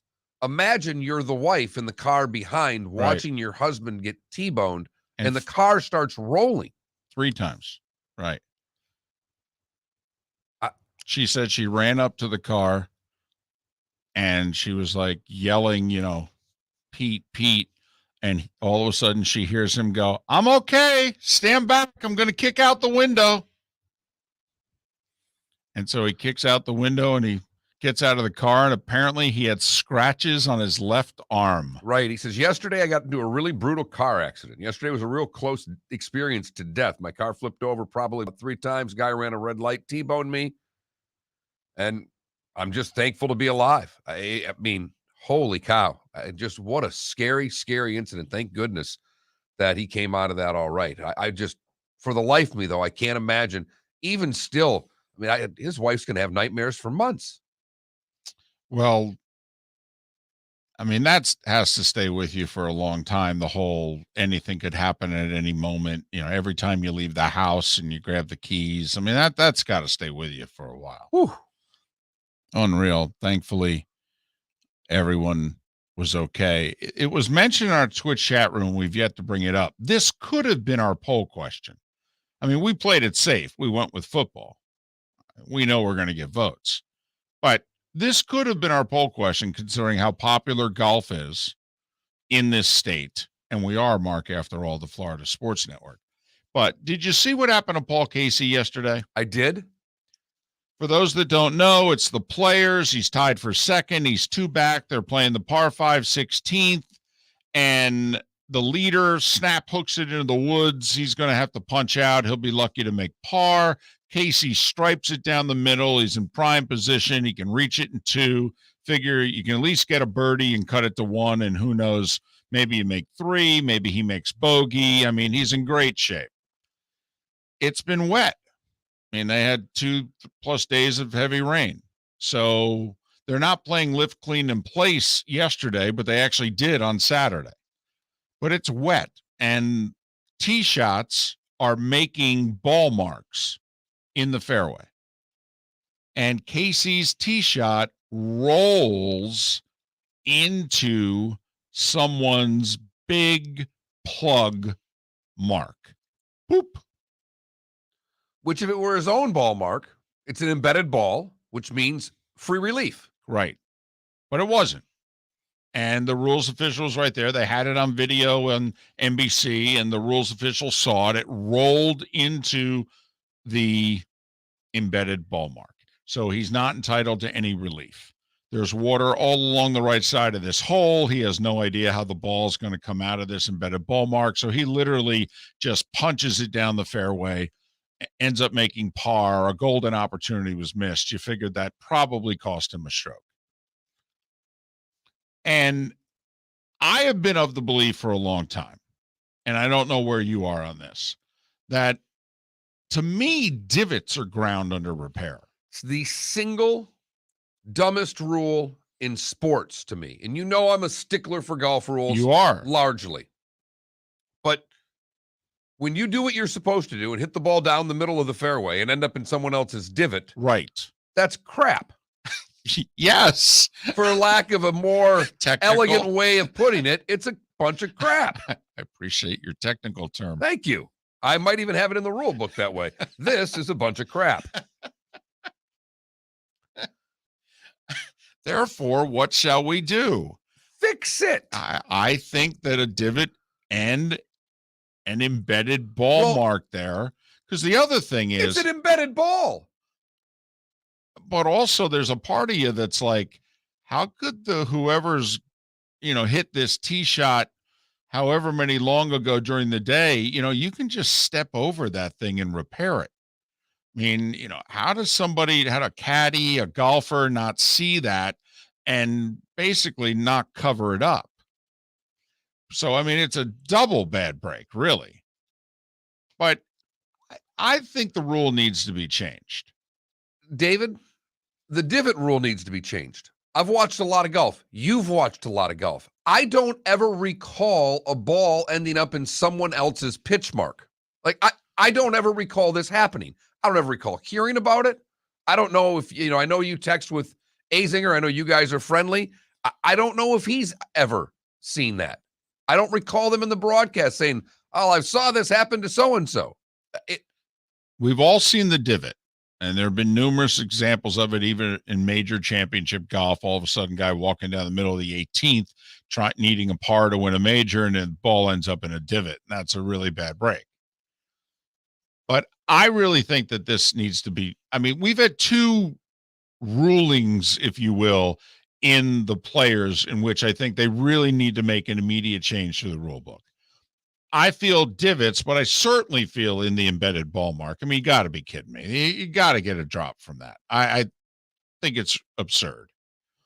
Just the old adage of you cannot hit a ball down the middle of the fairway and not expect a clean lie. Right. I'm sorry. You can get penalized with a side hill or a downhill, and those things happen, however the ball comes to rest. But not in some sort of hole, no matter how small it may be. I'm sorry, that's absurd. It's in the fairway. Right. If there were a normal, if someone took a shovel and made a mistake by a sprinkler head, they would have a white line circled around it, and it would be ground under repair. And the other one was what happened to Keegan Bradley earlier in the tournament, in which he put his quarter behind his ball, but left his ball there. I think it was so that he could read the putt and have the ball there. I guess he sees it better, can read the line better. The wind blew the ball away. Everyone in the group said, well, you just moved the ball back. It's a new, the USGA made that change a couple years ago. Oh, okay. He moved it back, and apparently he was supposed to play the ball where the wind blew it to. And so it was a 2-shot penalty. And at one point yesterday, with like a half hour left in the tournament, Keegan Bradley is 1 shot off the lead. And I'm thinking to myself, this guy should have a 1-shot lead with 2 holes to play. Well, and especially he's got, he made a little mistake on 18 off the tee and tries to do something heroic because he has to. Right. He would have never played that shot in the same position. So it was a tough break for Bradley this weekend. But the playing out of someone else's pitch mark, David, played a lot of golf. I've watched a lot of golf. I've caddied for people. I've never seen that before. So, and don't know if you all are sticklers for the rules of golf, or you think like us that these rules need to be changed. And getting back to the Bradley thing. So apparently if the ball is in front of the ball mark and the wind moves it, he has to play it wherever the wind moved it to. But if the mark was in front of the ball, like if for whatever reason he put the quarter down, picked his ball up and moved it behind the mark and the wind moved it, he would have been fine. I just, come on now. It shouldn't be this complicated. No, it shouldn't. But so just worth mentioning. Miller and Moulton. You know what else is worth mentioning is the fact that the Braves are likely going to move on without Freddie Freeman. What are they doing? Sam Peebles covers the Braves. We will talk to him next. Shane McNichol at the top of the hour. We'll talk a little hoops. You do know the madness officially gets underway tonight, right? True TV, baby. True TV. Find it. You've got how many hours? You got 11 hours. Go find it on your dial. Pat Kirwan in an hour. Miller and Moulton, the Florida Sports Network. Hey, it's Mark Miller for the Training Grove by Orange Whip Golf, where golfers go to get better. Improve your golf game from home with Orange Whip Golf and Fitness online swing training program, the Training Grove. With a growing swing training video library and a daily program prescribed by golf fitness professionals, the Grove provides a clear path to unlock your most powerful swing, giving you control of your game like never before. Join thousands like me who have finally found a way to achieve results in half the time of traditional game improvement methods with the Grove's revolutionary blend of golf fitness, instruction, and award-winning Orange Whip products. Go to orangewhipgolf.com to get started for a free 14-day risk-free trial. And use code Miller10 to get $20 off your first month. That's orangewhipgolf.com to get started for a free 14-day risk-free trial. Remember to use code Miller10. That will get you $20 off your first month. The Training Grove by Orange Whip Golf, where golfers go to get better. You are listening to Miller and Moulton on the Florida Sports Network.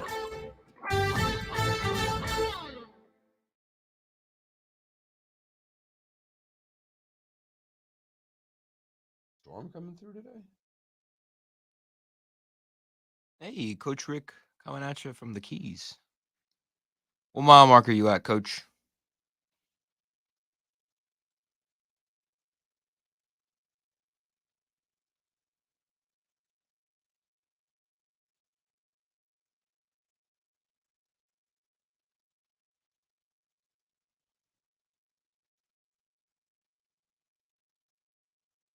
Talking about.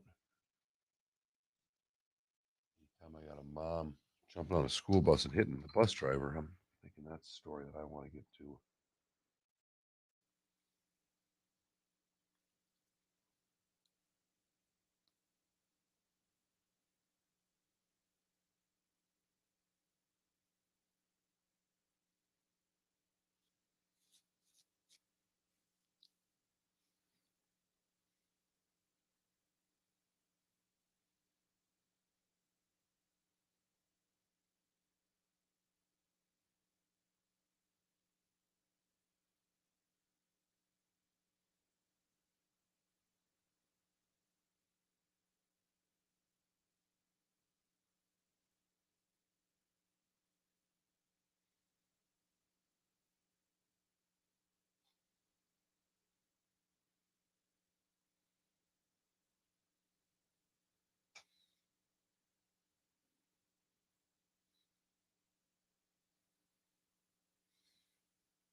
Well, good for you, Rick. Enjoy. Go get a shot and a beer at the Green Parrot later today.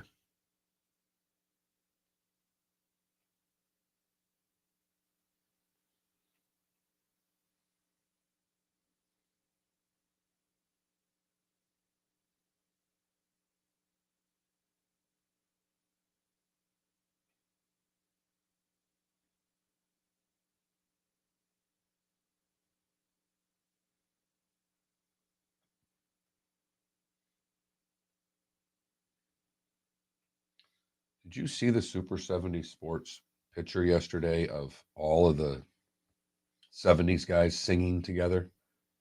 Yes. Cosell and Yep. oh my goodness.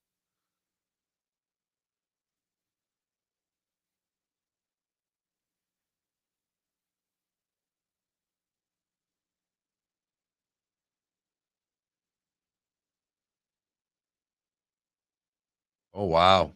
Ravel tweeted out it was today that Bo Kimball made the lefty free throw. Ooh. 90? 90.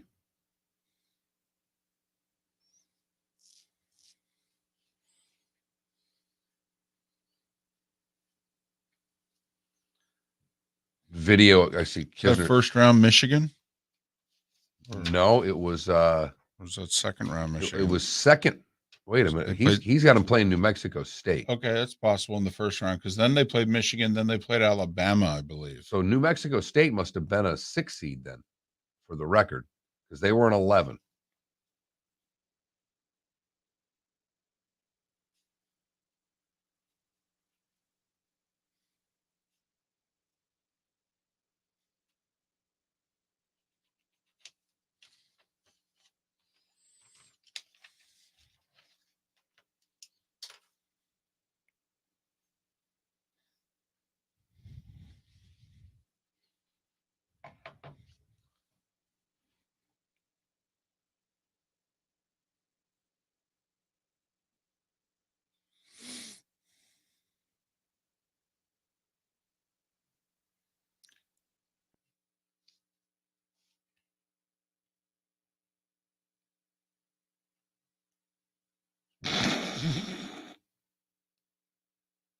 Guy for Golf Digest tweets out, Max Homa just made $327,220.22 at the Players. Did you see that? I'm currently chatting with him at the Jacksonville Airport Chili's. Yep. Continue to read, though. Okay, ordered tenders. Wait a second. They ran out. Day ruined. 10 seconds. Max Homa retweets it. Sam's This on is hold. devastating.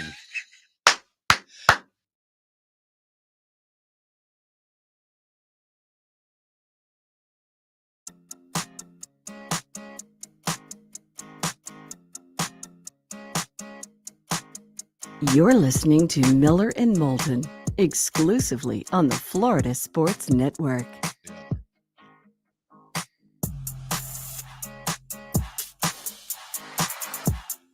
"22 minutes before the hour. Thanks for being with us. Miller and Moulton, the Florida Sports Network. Shane McNichol, talk a little hoops at the top of the hour. Pat Kirwan, talk plenty NFL, a little less than an hour. Sam Peebles kind enough, I should say, to join us. He hosts the Braves Dugout podcast, and you can also hear him on sportstalkatl.com. You follow Sam on Twitter at @SPeeblesSports, @SPeeblesSports. Sam, it's David and Mark. Top of the morning to you. How are you? Great. How are you guys? Well, I'm a little annoyed. And Sam, you need to realize I'm a Mets fan. And I am verklempt that the Braves are apparently moving on from Freddie Freeman. First off, are they? Or are they going to keep Freeman and, make the, new first baseman their DH? I mean, is Freddie's time in Atlanta done? I would say when it first happened, I thought, well, there is still a small chance. Matt Olson's one of the best defensive first basemen in the league. They could theoretically bring in Freddie Freeman to be a DH, but you don't see in today's baseball where you pay someone $30 million for 6 years to play DH. And you don't make that type of prospect capital trade for a DH. So, and then it really put the nail in the coffin when I watched the video of them interviewing Alex Anthopoulos and him almost breaking down in tears talking about making that trade, saying it was the toughest trade he's ever had to make in his career. So I would say that it's pretty certain that Freddie Freeman's not going to be there. One thing I would say, though, is it's kind of difficult of who you want to get upset with, because whenever a transaction is done like that, it's not as simple as the front office offers you a deal you can't refuse and the player takes it. It does take two people to agree to a deal. So with that said, I don't know exactly why it didn't get done, but I did know that it was a possibility. I actually wrote an article about 4 months ago talking about, hey, if Freddie Freeman doesn't come back, here's some plan B options. And I got tore apart with tons and tons of fans saying, oh, you don't know what you're talking about. Freddie Freeman is for sure coming back. And I'm like, hey, John Smoltz left, Tom Glavine left, Brian McCann left, Andrew Jones left. I mean, I know as Braves fans, we see Chipper Jones and we think, well, he stayed the whole time. But in today's business side of baseball, nothing is guaranteed. At the end of the day, Sam, is the whole Freddie Freeman, not signing over 1 year, as best you can account, is this just a matter is that Freeman wanted a 6-year deal and the Braves were unwilling to give it, or do you think there's more to it than that? I think there's more to it than that. I think it comes down to, ultimately, the Braves have a ton of young players that are about to reach arbitration. Their salaries about to skyrocket, their payroll. Ozzie Albies and Ron Acuna are two of the best contracts in baseball, but they are backloaded. They still got that albatross of a contract that for Ozuna. I mean, there's a lot of money coming into this. And when you got someone like, and I'm just going to say it, I'm going to be honest, Matt Olson had a better season last year than Freddie Freeman did. And so if you're going to take someone like Matt Olson and only pay him $12 million, and if he ends up being a dud, all you gave up was prospects and you don't have any constraints financially, whereas Freddie Freeman, you'd have to basically pay him for 6 years. From a business standpoint, it makes sense. But from a fan standpoint, it really hurts. Sam Peebles, Braves Dugout Podcast, kind enough to join us here on Miller and Moulton. All right. So Olson at first, Freeman is gone. Here's another part of it that bothers me. Like Freeman, and granted, this is from afar and you're much closer to it, but I like the fact that someone not named Acuna is the leader of the team right now. I just want to let Acuna and Albies play. Let Freddie and others have to deal with the media all the time. And if stuff comes up, let them have to deal with it. Let my other young guys grow into this role. My fear now, Sam, is that these guys are going to become your go-to guys, that they're going to have to talk about everything, as opposed to a 30, 31-year-old every day realizing when I show up, I got to talk, and when I leave, I got to talk. That's part of why I'm getting paid. I got to face the music, and I got to protect these guys, not just in the order, but also in the room. That's a very solid point. It's hard to measure exactly how important veteran leadership is. And, Ronald Acuna and Ozzie Albies have been around for a few years now, but they're still young. I do think that role is going to have to fall on people like Adam Duvall and Travis d'Arnaud, and they're really going to have to step their game up if they want to bring in that leadership role and bring in that chemistry. I think Jock Peterson was the one that said earlier in the year, he said, solid teams, win games in the regular season, but team chemistry wins games in the postseason. And so, we don't know what this new chemistry is going to bring without Freddie Freeman there. And it is kind of scary if we're being honest. Do you think the Braves gave too much for Olson? Yes. But it's hard to say because, prospects can be duds. And I, for one, even though Matt Olson is a top 3 first baseman in Major League Baseball, I've never been a fan of giving a ton of prospects for a first baseman because typically speaking, the first baseman is you're paying for the bat. You're not really paying for the defense. You're not paying for the base running. Like there's more to baseball than just offense. Look at someone like Ronald Acuna, a 5-tool player. He brings more than just his bat. His base running outside of stealing bases, his defense. That's the type of guy that I would gladly give that type of haul for. But as Braves fans, we have to remember that a lot of times we value our prospects a lot more than the outside world does. We've been watching these prospects come up. We've grown to love them. So there is some bias there that maybe these prospects are not truly worth as much as we thought they were. Well, let's talk about Acuna for a second. You know, he got hurt last year. He missed the playoff and World Series run, tore up his knee pretty good. We had a lockout for 3 months. They couldn't work him out and examine him. So where is he? Is it opening day? Is it a month into the season? I mean, do they know right now? He actually, there's a video of him yesterday hitting the ball that hit the scoreboard, and he yelled, "I'm back." But so that's encouraging. But as of right now, he's saying he's about 95%, and the projection right now is he's going to come back early May. Oh, well, that's not too bad. Do guys think they have enough time to get ready? I mean, it's barely 4 weeks, maybe a day or two less. I think it was Major League Baseball that was the one that decided, based on the 2020 experience, that guys need 4 weeks. Do the guys in the 2 days you've had to talk to them think that they'll be ready for April 7th? I mean, the confidence is always there. They're going to say that they're going to be ready, but we saw in that 2020 season that when they don't get their full off season, the main thing is they weren't allowed to use their trainers. You know, you can train at home all you want or in facilities, but there's something about having personal trainers and make sure you're staying healthy throughout the off season and help you stay the way that you need to be. That's huge. And I'm really concerned that there's going to be a lot of injuries like there were in 2020. Not postseason Braves, but regular season Braves. When you look at them now on paper, and remember, they took advantage of a really weak division last year.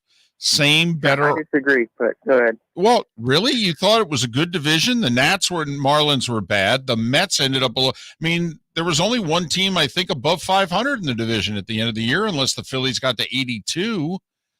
This is a long rabbit hole, but just how good a team it is not based on just their record, because they don't play even schedules. If you look at everything else, the National League East ate itself alive. That's why there were such low wins. I mean, the Marlins, sure, and the Nats, they sold at the deadline, but they were still good before the deadline. But anyways.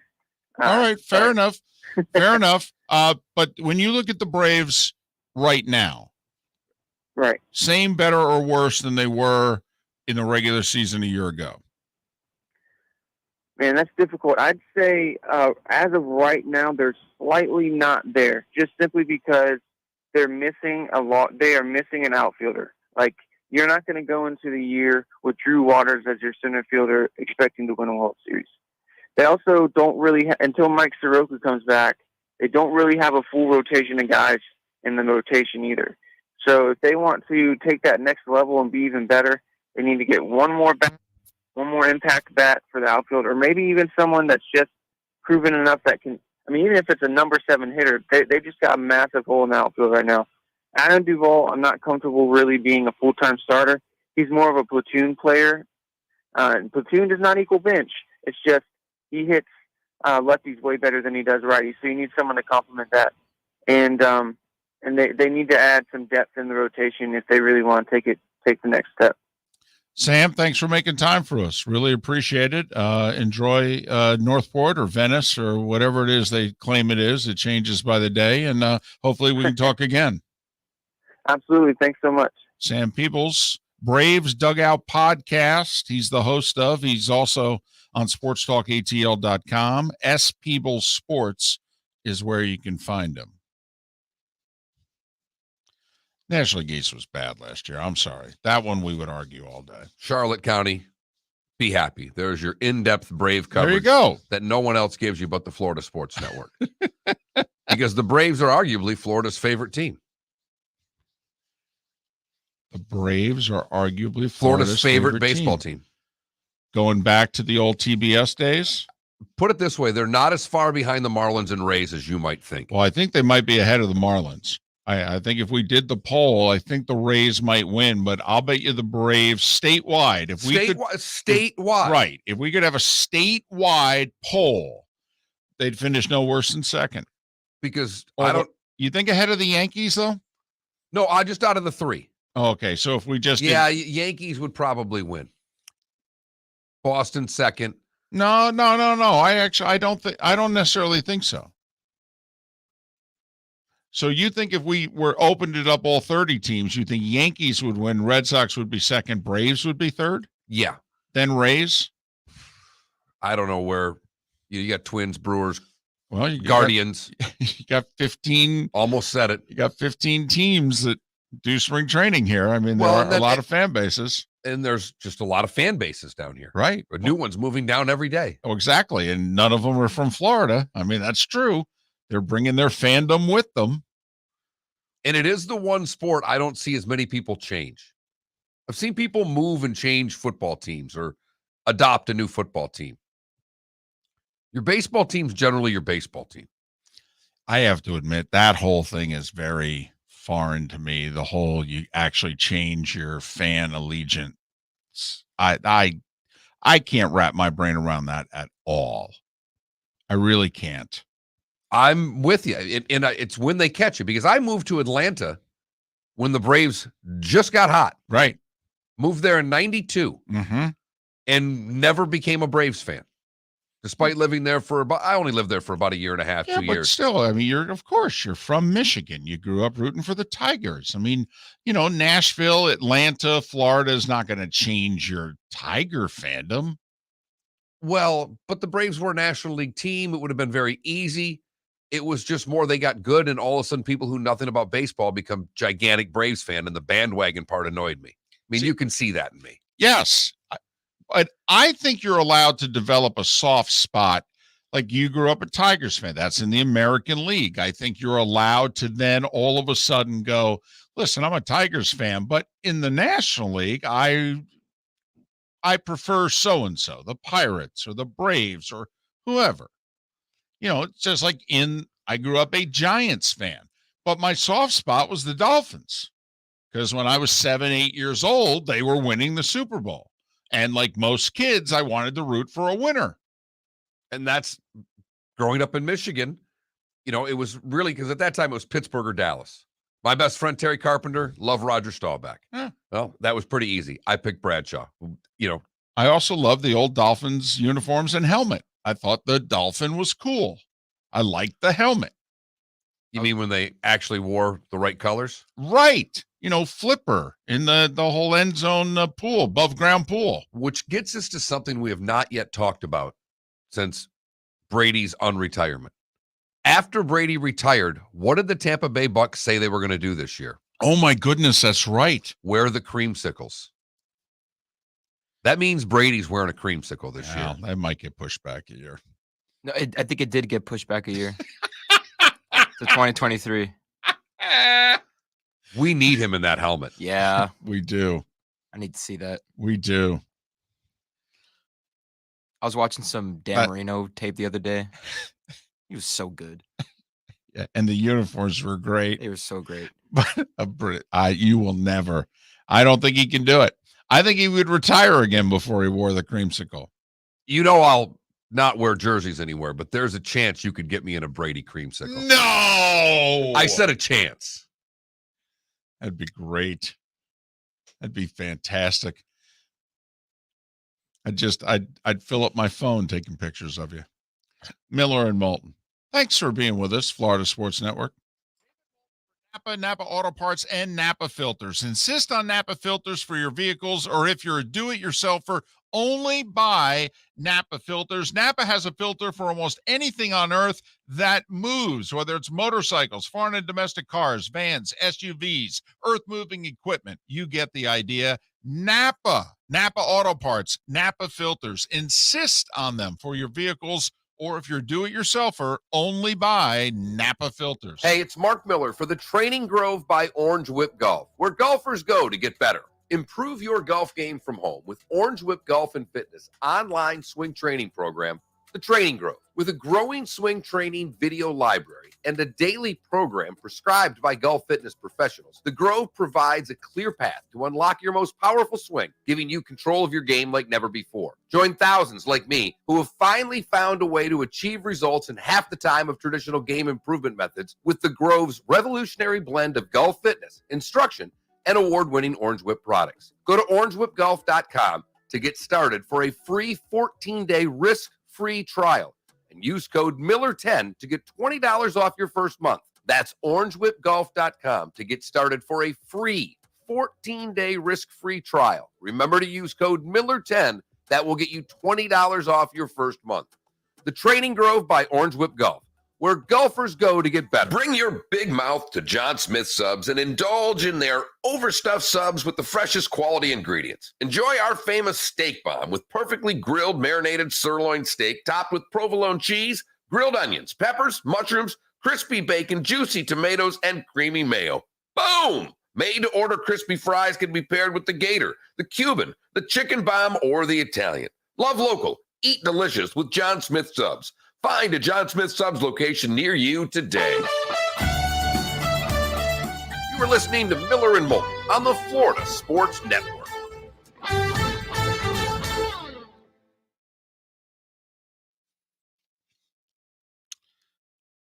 Browns are meeting with Watson today. Yeah. Mary Kay Cabot.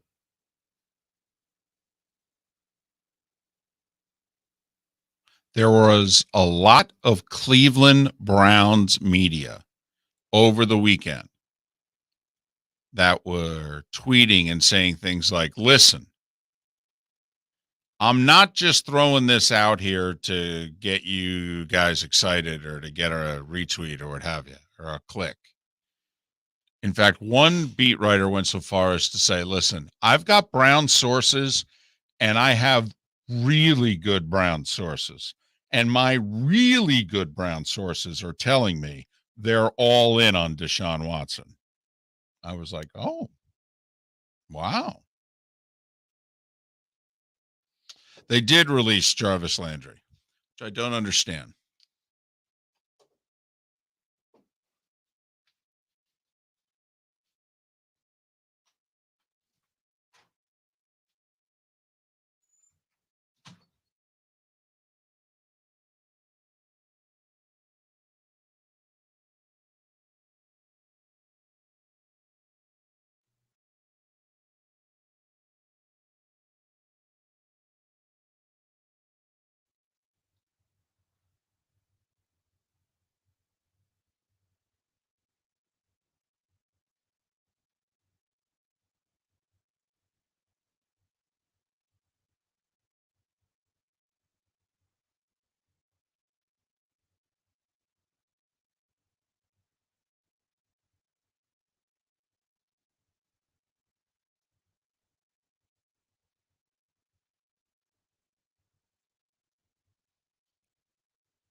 Shane McNichol coming up.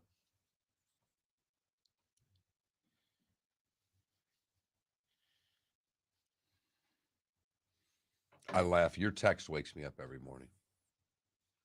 You usually send that text about Somewhere between like 4:30 and 5. usually it's literally because my alarm is set for 4:44. Don't ask me why. It's just where it ended up. So I just, you Left click it, it out, right? sure. This morning I woke up at about 4:10. And usually I just get up at that point. I'm like, I'm just going to lay here for a bit, see if I fall back asleep for just 20 minutes. 4:42. I heard a little buzz. I leaned over. 4:42. David sent the text. Might as well get up.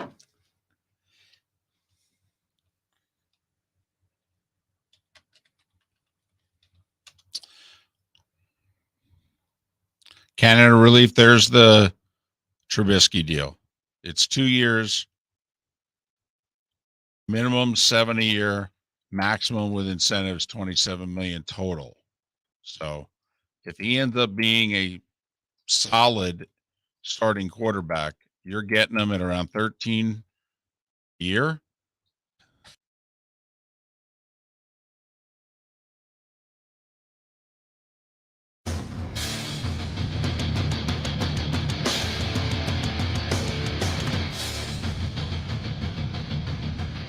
You are listening to Miller and Moulton, exclusively on the Florida Sports Network. And now, here's Mark Miller and David Moulton. Halfway home for those of you in the 239. Final hour of Miller and Moulton. You're in Lake City, Tampa, St. Pete, Port Charlotte, and Venice. Thanks so much for being with us here on the Florida Sports Network. Pat Kirwan, a little more than 30 minutes to talk all the NFL doings from yesterday and what may happen later today and tomorrow when free agency officially gets underway. He is on the Shane train. That's his Twitter handle. He's Shane McNichol. College Hoops for the Action Network and palestraback.com. Shane, it's David and Mark once again. How are you? Doing great. How are you guys? Are you ready for the madness? You jumping all in on the play-in games too? Yeah, absolutely. I mean, how can you not be ready for this? All right. When you looked at the bracket from the first hop, was there a region you thought was the hardest? Was there a region you thought was the simplest? What was your just first over when you took your first look? What was the first thing that jumped out at you? Yeah, I think of the 4 number 1 seeds, Kansas ended up with the easiest draw. If you look kind of down that list, Auburn is the number 2 seed, who they overperformed a little this year. You know, kind of in the back half of that SEC schedule, started to put up some less than impressive performances. And then the 3 seed was Wisconsin. You know, they have been a bit of a statistical anomaly. They've won the most games by less than 8 points. And then you go up to Providence, which has been even luckier with all of their shooting luck and schedule luck and all the things that went into their Big East championship. So, I mean, the analytics and the gambling communities are ready to jump on all 3 of those teams, and Kansas gets them as the 2, 3, and 4 seeds in their region. Obviously, there are still plenty of tough teams there, and anyone really in that region could emerge as the Final Four contender. But just when you're comparing 2, 3, and 4 seeds, I think Kansas got the easiest draw there. And then I would look up to the South, Arizona's region, as potentially the toughest. I think Arizona has as good a chance as anyone to cut down the nets in New Orleans. But, I mean, a bit of a murderer's row there. Houston's, you know, a top 10 team, depending on who you ask. Illinois is really strong. Like, I wouldn't want to play Kobe Coburn in this tournament.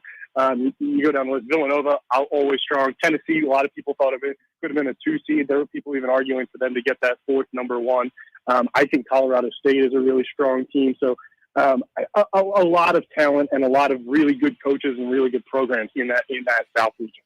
Shane, it seems to have happened to me a lot recently that I have 3, 4 teams that I feel like, listen, I'm just going to pick them to win a first round game. And then I see the draw and I go, oh boy, I don't know. You know, like I've Colgate, Vermont, South Dakota State, the Mocs, you know, these were teams that I was convinced I was just circling them when the brackets came out. And now I feel as if they all got, I don't know, tougher draws, tougher matchups than I was hoping for. Yeah, I think that's probably true of most of them. Colgate, I do still think, has a chance against Wisconsin. You know, Colgate shoots the 3 almost as well as anyone in the country, second best 3-point shooting team in the country. And Wisconsin plays nice and slow. It's almost like how people always said Virginia was susceptible to an upset, which of course they ended up being, because they play these low possession games. So, you know, Colgate could get hot, and there's not as much of a sample size for Wisconsin to prove that they're the better team. On top of that, Johnny Davis, who's going to be a first-team All-American, if not, or very close, has clearly looked hampered in the last week or two. In the Big Ten tournament, he didn't look like himself. So if you're Colgate, maybe that's the time to strike, make a lot of threes, play a nice low-scoring game, win it in the high 50s or 60s. You know, I think there is a recipe there. Which Big Ten team makes the deepest run in your estimation? That's a very good question. I thought Illinois was the best team in the Big Ten all year long, but I don't love that they'll end up seeing Arizona so soon.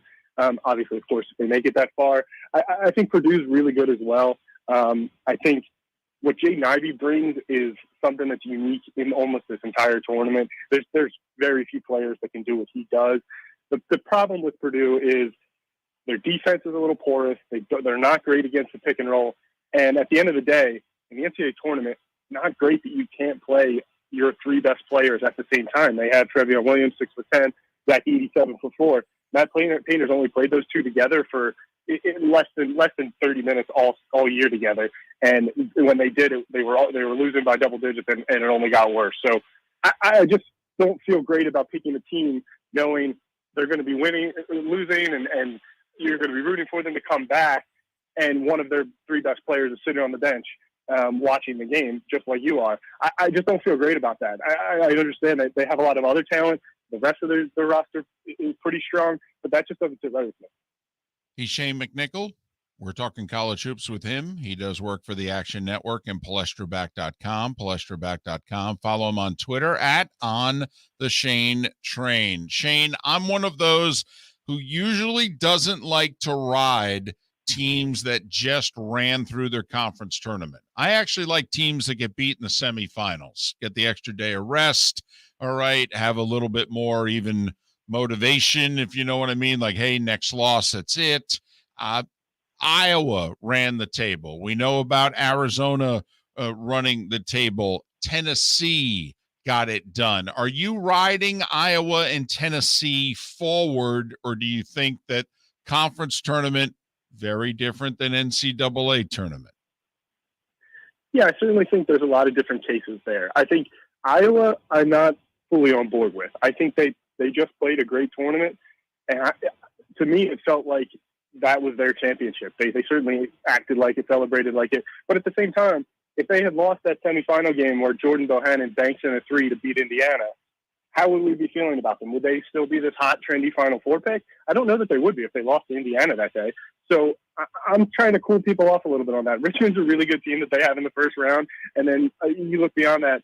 I mean, the winner of Providence, South Dakota State could be a good team. They'd have Kansas right after that. So I think people are getting a little too quick to send Iowa pretty far in the tournament. Fran McCaffrey, Iowa's head coach, has never made the Sweet 16. Obviously, things like that are meant to be broken. You know, people said Tony Benn couldn't win the national championship until he did. But at the same time, I would question his ability to coach on that quick turnaround. He's just never done it. The team that did win their conference tournament that I have an eye on is Virginia Tech. I think they are a case where they're truly just playing their best basketball at the right time. I think all year long they were kind of up and down, and they seem to have found a little bit of a rhythm. And some of those bench players who weren't as reliable early in the season have started to become real role players that can produce. I think they have a real shot to win in the first round or make a little bit of a run here because Mike Young is such a good coach. All right, let's talk about games that have to do with a little bit more than just who's going to win, even though this is more of a pick-em. But when I look right away, you mentioned Colorado State. They're a good basketball team. My wife went to school there, so I've watched them more this year than I probably ever would have. They're an underdog against Michigan. And Michigan, well, some good, some bad, but that's partly why they're 17, 18, and 14, what their record is. That's one of the games I thought Colorado State was a winner to start. I'm getting points. Is that a game you like? Because I think you like Colorado State as well. Yeah, that was one that jumped off to me as well. That Michigan team has been so up and down this year. Obviously, they have a ton of talent, but their freshman talent has been really kind of up and down. It's been a little bit of a roller coaster. Obviously, late in the season, they had the whole thing with Juwan Howard happen, and they couldn't seem to find their footing. I don't know how entering March that team is favored to win a first-round game just based on the way they played. I know Hunter Dickinson is one of the best big men in college basketball, but I really think they're going to struggle with Colorado State, especially with David Roddy. He's one of my favorite players in the country to watch. If you haven't seen David Roddy, you're lucky that Thursday at noon, this is the first game, and you got to watch him. He's built like Charles Barkley. He's like 6'5", 265. He was a high school quarterback, but he's built like a linebacker. He kind of plays every position. He brings the ball to the floor. He'll play center. He'll probably guard Hunter Dickinson, who's 7'1", part of the game. I mean, they give him the ball and just kind of let him quarterback. He throws these zip passes. He reminds me a lot of Draymond Green. And I don't know who from Michigan is going to be able to guard him. So I do think both teams are going to have some fun mismatch opportunities there. But I think at the end of the day, Colorado State is just a flat-out better basketball team. Shane, am I making a mistake if I make a blanket assessment. Like, I think the Big East was down this year. I know they got a bunch of teams in. I thought the conference was weak. Thought the SEC was pretty darn strong. So I have a tendency in one of these things. I look and I ride teams from stronger conferences, and I stay away from teams from what I think are weaker conferences. Do you do things like that? Yeah, I think everyone's brain kind of goes that way. I mean, the ACC had maybe one of its worst years in decades. But at the same time, each team kind of does have to be addressed individually, but you can let those priors, those big picture things kind of affect how you think of their resume, where they stand. I think all of the Mountain West teams that made into this tournament are underseeded. I think Boise State's a really good team. We just talked about Colorado State. San Diego State, it should have been 6 or 7 seed. Boise State, I thought after they won the regular season and the tournament for the Mountain West, deserved something like a 7 seed. So I think all of those teams have something to play for. I think the committee didn't really respect them playing against each other as much as, a Michigan win over Rutgers for some reason, to me, feels like the committee cared more about that than a Boise State win over San Diego State or whatever it might be.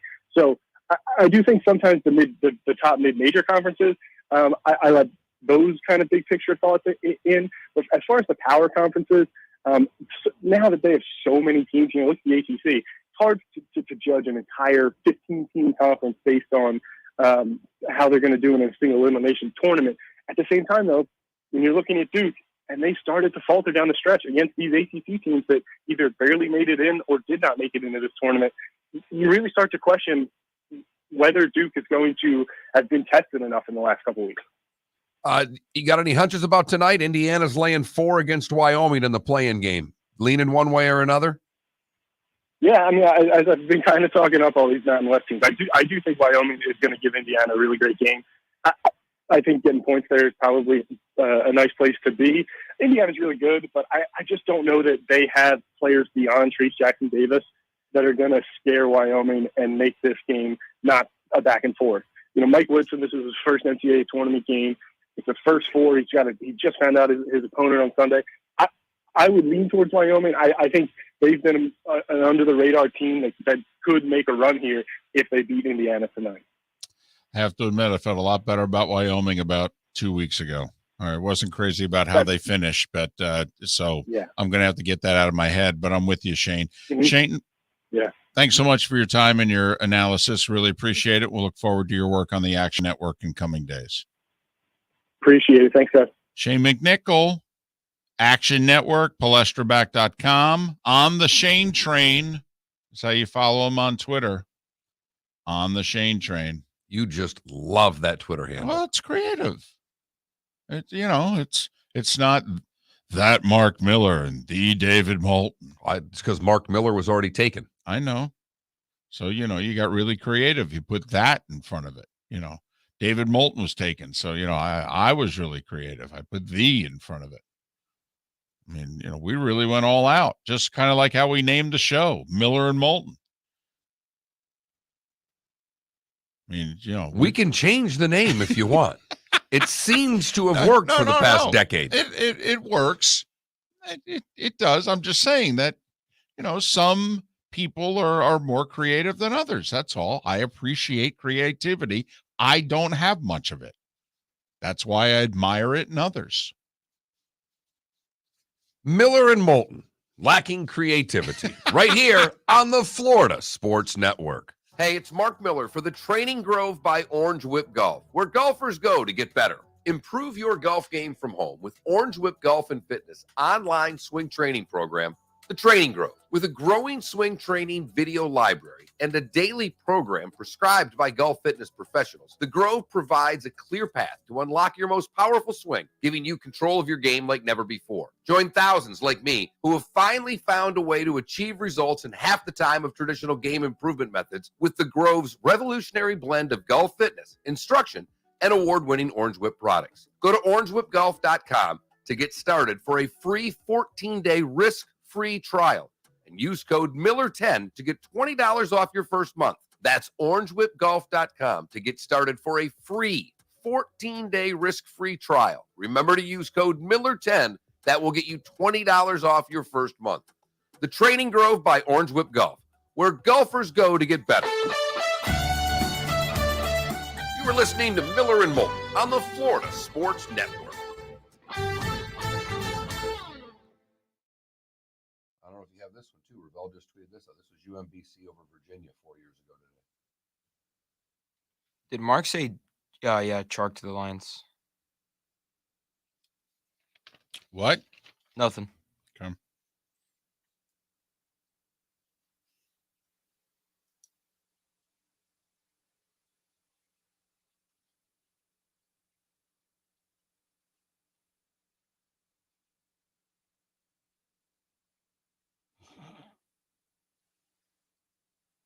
One of the DAE guys just tweeted out a picture of Brady on his phone. Got Brady like this on his phone. The tweet says, Freddie, I'm coming back. You should join the Rays and experience a boat parade. This city is the best. That's funny. That's fantastic.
If you're talking about Freeman, right now, everything I'm seeing, it's Dodgers or Rays.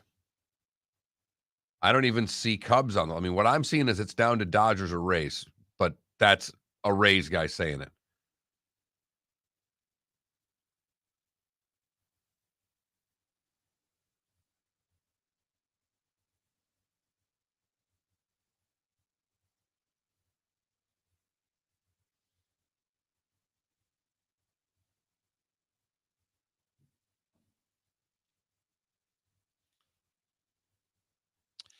Don't know that the Yankees were in it. I don't know what the Yankees are doing. I got to be honest, man. Spend some damn money.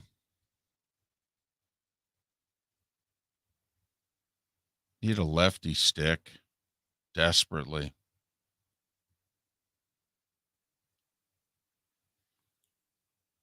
Klecko, I'm with you. I'm going to ride Kentucky pretty hard.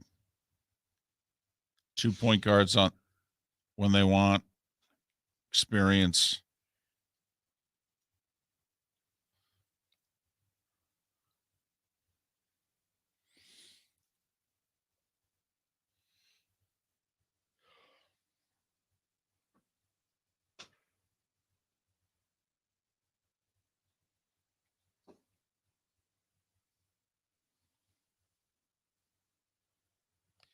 You heard this morning the Dodgers are out on Freeman.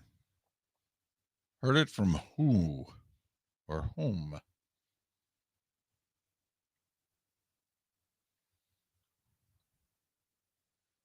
One minute. Go short here. Then Pat, what do you want to talk about? Seeing if we have any. Talk about, wouldn't it be something that the Rays got Freddie Freeman? Yeah. Why don't you just, we could, whole question, give out some numbers, a little recap. Okay.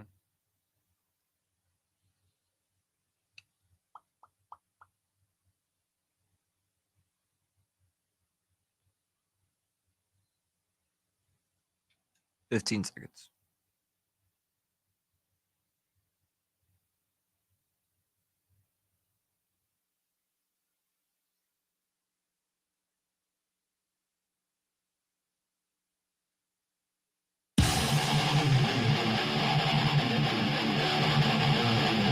You're listening to Miller and Moulton, exclusively on the Florida Sports Network.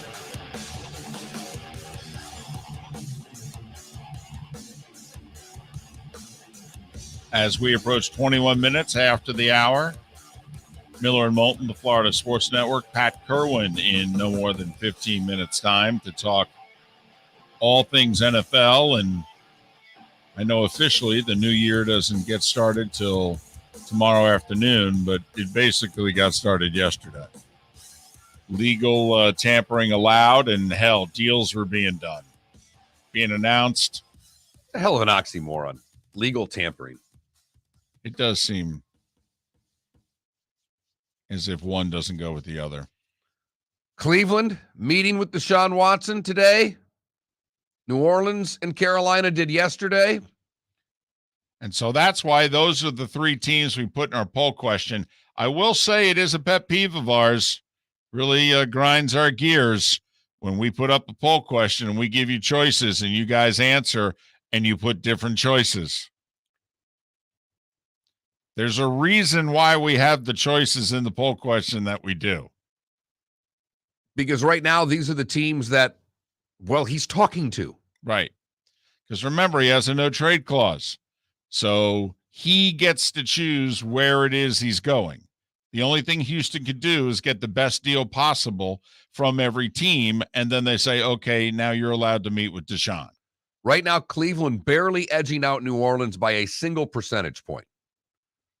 37.5%, 36.5%, and 26% for the Carolina Panthers. A very close vote. Question being, if you're Deshaun Watson, where would you want to play?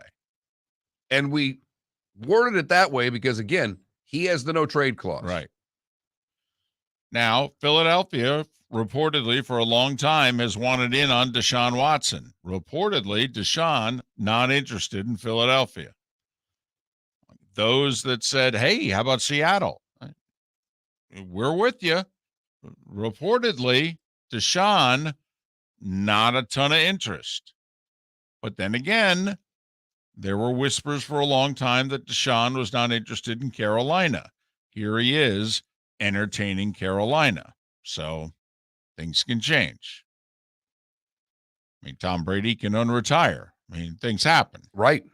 So that's our poll question. That Mark Miller, the David Moulton, FL Sports Network, all on Twitter, or you can go to floridasportsnetwork.com to answer the question as well. How about this Freddie Freeman story? Even for those of you that don't like baseball, you know that there are small market teams and large market teams. And that Freddie Freeman, who's one of the most attractive free agents out there, a guy who's going to garner serious Hall of Fame consideration if he can stay healthy for the next 5 years and continue producing similar ways that he has in the first part of his career, just helped lead the Braves to a World Series title. A 30-year-old first baseman, lefty hitter. And the word is that one of the finalists for his services are the Tampa Bay Rays. I mean, this would be the type of coin that the Rays have never spent before. Never. Ever. This would be awesome. Fantastic. To beat out and to beat out the Dodgers. Right. Who are spending money like drunken sailors. Right. I mean, only the Mets are spending more money. But that's just this year. The Dodgers Right. have been doing it now for 3, 4, 5 years. I mean, they have obliterated the tax. Yes. They have in fact, if this deal gets done, you could argue that the Dodgers have paid for this deal for the Rays by the money they've given the Rays by how much they've gone over the luxury tax. No question. I mean, they literally will be paying for literally a third to a half of this contract by their overspending. That's fascinating to me and would be such a get for the Rays, because I think, look at the Rays, we've all realized it. They're never going to draw at the Trop. It's just not going to happen. People in Tampa will not make the drive across the bridge at night. There's nothing that's going to change that. They've been too good for too long. Agreed. But they haven't had a superstar since Ever. right. I mean, they've had all-stars. They've had terrific players. Their But- last but- face was, was Longoria the last Correct. real face of the franchise? Yes. Now, I could argue Freddie Freeman's not a superstar, that he's an all-star, that he's a great player, but that he's not a superstar. Now, I will say, the guy who has a chance to be a superstar is Wander Franco. There's no doubt. But just like with Acuna, you've mentioned Freeman provided the cover Correct. for the young player. Mm-hmm. He's the leader of the team. He's the one that the media is going to go to more often than not. Boy, it's a hell of a play if you're the Rays It'd be to remarkable. bolster the clubhouse. Would be remarkable. Would also put a lot of pressure, I think, from fan bases on the Pirates and the Reds and the Marlins and what have you. Speaking of the Marlins. Damn Reds. Wow. I saw that yesterday, and I've got one good buddy who's one more than, and I tweeted him right away, and he was just in utter disgust. They traded away an all-star again for next. They don't care. Well, the owner definitely is far more interested in what he's spending than doing what it takes to win. I mean, and remember, the Bengals now, the Reds have a chance to really get pushed to the side in that market. And, Mo Egger, who we've had on the show quite a lot, he and others are kind of like, why don't you just go out and support minor league baseball and college baseball around town? We should give up on the Reds. We shouldn't care about them until they care about us, and they clearly don't. Can't put two competitive teams on the field in like 8 years and tell us that you give a damn. So one thing to keep in mind with this new format that's going to take place in baseball, there would have been 4 playoff teams in the AL East last year because there were 3 when 5 teams made it. The 6th team would have been Toronto last year. They missed it by a game with 91 wins. Going forward, that's the AL East right now and probably will be for the foreseeable future. Toronto's loaded. Toronto's not supposed to get worse in the next 3 years at all. And they got money to spend. It's only been a question of whether or not that ownership wants to spend it. And they apparently want to spend it right now. Well, they got it. So what you're saying, in a nutshell, is take the under with the Orioles again. Oh, I don't see a path out, to be honest. I'm not making light of this at all. I don't see a path out. I wish the Yankees were spending more money. I have no idea why they're not getting a left-handed first baseman. At least bring Rizzo back, for goodness sakes. Why Freddie Freeman's not a Yankee, I have no idea. No idea why they're not. I don't want to go a 6th year. Oh, please. Please. You gave DJ LeMahieu a 6th year, for goodness sake. You're not going to give Freddie Freeman a 6th year? Shut up. Honestly. I'm so fed up with Steinbrenner and Cashman, and that fan base. You say whatever you want with the prices you got to pay to go to Yankee Stadium. Get me Freddie Freeman. $15 Heinekens. Get me a first baseman. Really have a problem with the price of those Heinekens. No, I don't have a problem with the price of the Heinekens at all. But I do if Luke Voigt's at first base. I don't if Freddie Freeman's at first base. Put the team out there that I should have, charge whatever the hell you want. I'm not even a Yankee fan. No. I can only imagine how your friend Tom Buckley feels right now. All right. Well, I know when they didn't get Olsen because I was in the office yesterday and he was like all set that Olsen was coming to the Yankees. Right. He was all set that was a done deal. And an hour later, I found out he's a Brave, and I just kind of giggled in my car for 20 minutes. So, Miller and Moulton. Pat Kirwan.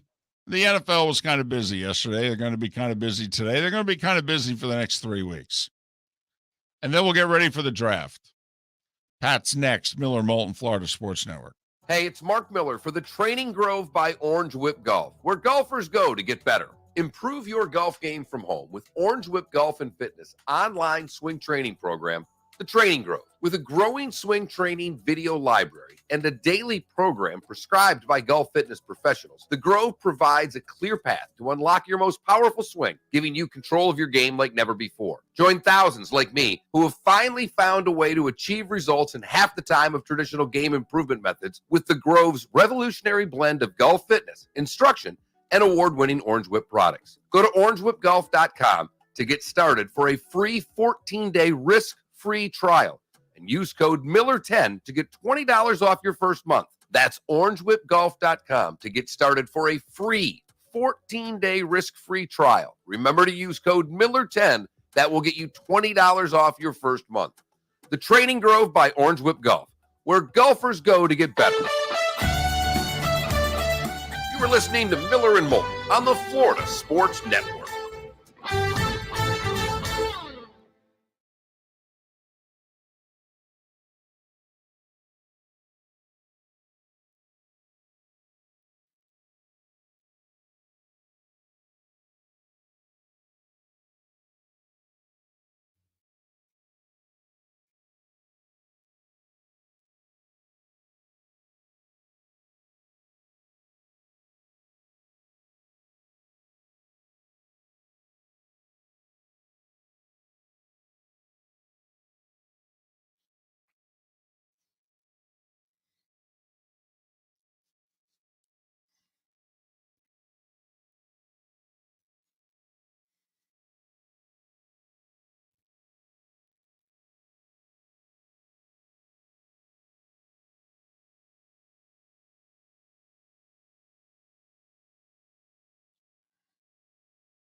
Bless you. Oh.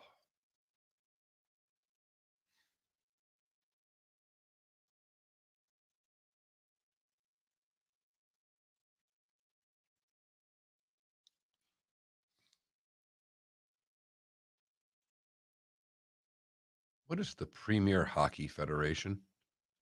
No idea.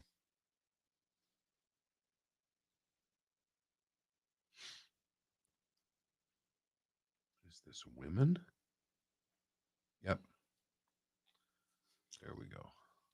Oh, is that the renamed Whatever. Joined Forces Yeah. Women's League?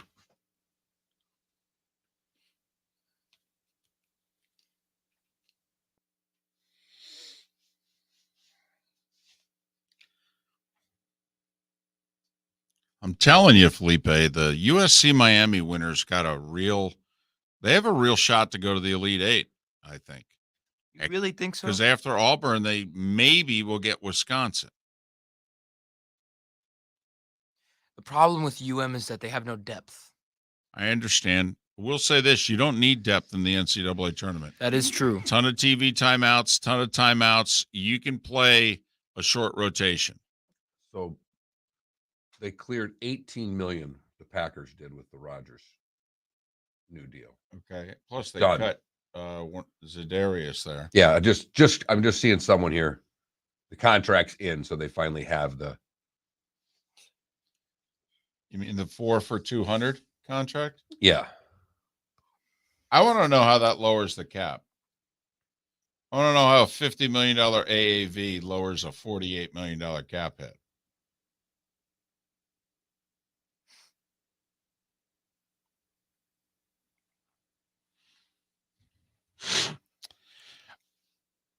Why would Tom Crean get the Gators job after just failing horribly in Georgia? And Archie failed horribly at Indiana. Listen, if Anthony Grant doesn't get the job, it better be because they gave it to Rick Pitino.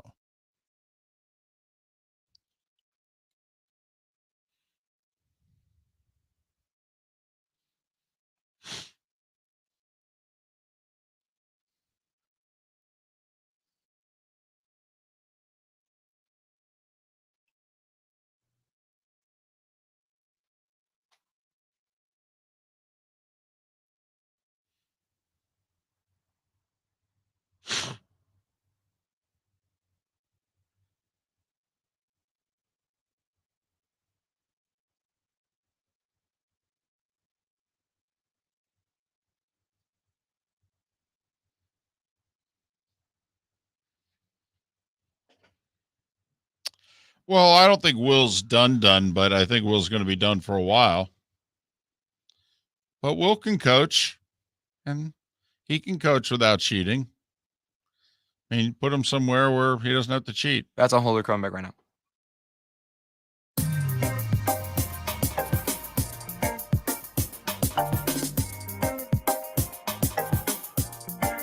Welcome back to Miller and Moulton, only on the Florida Sports Network.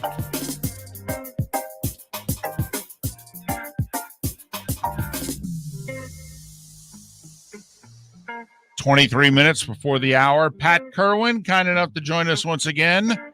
He can be heard weekday afternoons. NFL Radio Moving the Chains is the show. He can be heard on Miller and Moulton Tuesdays and Fridays throughout the NFL year, courtesy of Pinchers from Tampa to Key West and many points in between. Pinchers, because you can't fake fresh.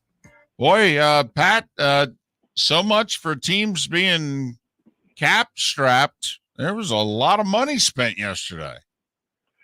Yeah, some of them don't have it yet, but that's okay. They've got 48 hours to figure out how to rob a bank. I mean, that's what's going on here.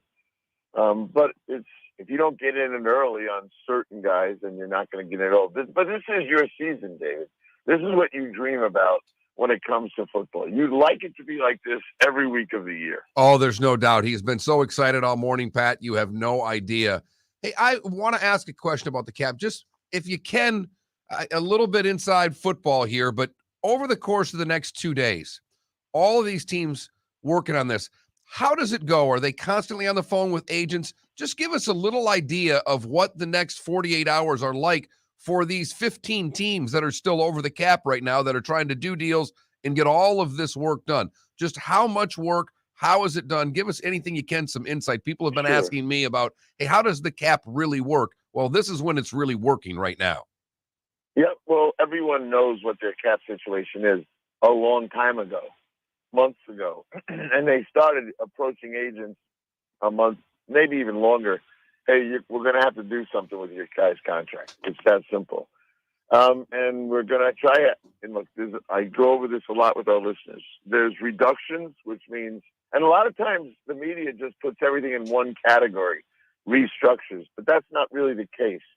Reductions is one way that's going to happen. And we see guys that have taken reductions already, Justin Pugh, Pierre Lewis, guys like that. There are guys that restructure, which basically means they're going to take a salary, turn it into a signing bonus, and then spread it out over the life of the contract, which is a problem if the player you're talking to has 1 year left on his deal. There's no place to spread it out. So reductions, restructures, those conversations have been happening for weeks. And with warning shots, a lot of the warning shots are, hey, if you don't take the reduction, we're going to release you, the other R word. So all that's been going on. And as we get closer and closer to the deadline, which is Wednesday, tomorrow, we're now starting to talk about releasing them. And we've seen some releases already. And some of the guys, it's not because they woke up and said, let's cut Bobby Wagner. It's they decided we don't have enough length on Bobby's contract. We're not going to be offering him another big contract, so we're going to release him and get the cap space. So you're going to see a bunch. I think I had 8 teams yesterday. It fluctuates a lot. It's like Wall Street. 8 teams that were over the cap. And now the guys with all the cap space are sitting at the top mark, and they know the players that are going to get released because they're talking to the same agent. Because the agents are calling them going, hey, if my guy comes free because they cut him, are you interested? So the agent knows that you're going to do something negative to my guy. He's on the phone with someone going, hey, are you going to be interested in Bobby Wagner or anybody else? So this has been going on forever. And it really hits its peak at the combine when all the agents and general managers are in front of each other and they can sneak off for a lunch and go over all this stuff. So we're going to have a nice big explosion. There's a lot of teams and players that have roster bonuses due this week. And those roster bonuses, you got to cut the guy before the roster bonus if you want to get out from under. And the agents like the roster bonus because it's a trigger to dump the player in time for free agency. So a lot of roster bonuses due on the 18th, 19th, and 20th. And why do they do that? Why do the clubs do that? Because they might want to sign somebody on the 17th, the 16th, and then dump the guy before they owe him stuff. So it's kind of all calculated, and everybody kind of knows what they're really doing. All right. Specifically, a multi-part Christian Kirk signing question. First off, what are the Jags thinking? And I understand 4 for 84 is probably more likely 2 for 37, but a number 3 wide receiver who at best is a number 2 getting $18.5 million a year. Does this change the market for everybody else, or can the rest of the league tell the agents and wide receivers, yeah, they're nuts, we're not? And what'd you think of, though, about the Jags doing something like this? Is this a case of them being idiots, or when you're a bad team and a place where players have not wanted to go recently, you have to overpay to start getting guys to come play for you?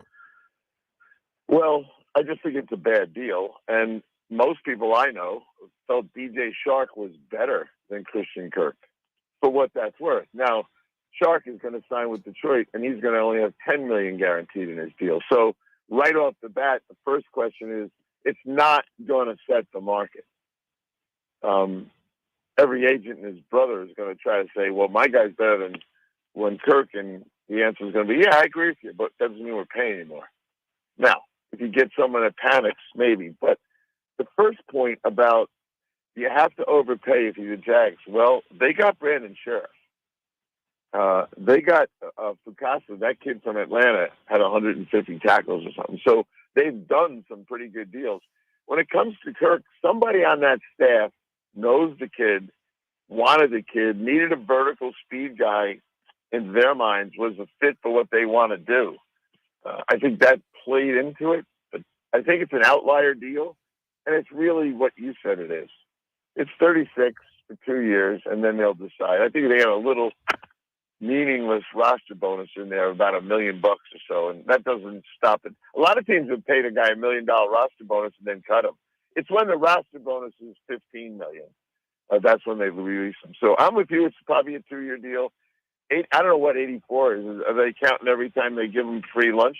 Because it's 72 to my knowledge.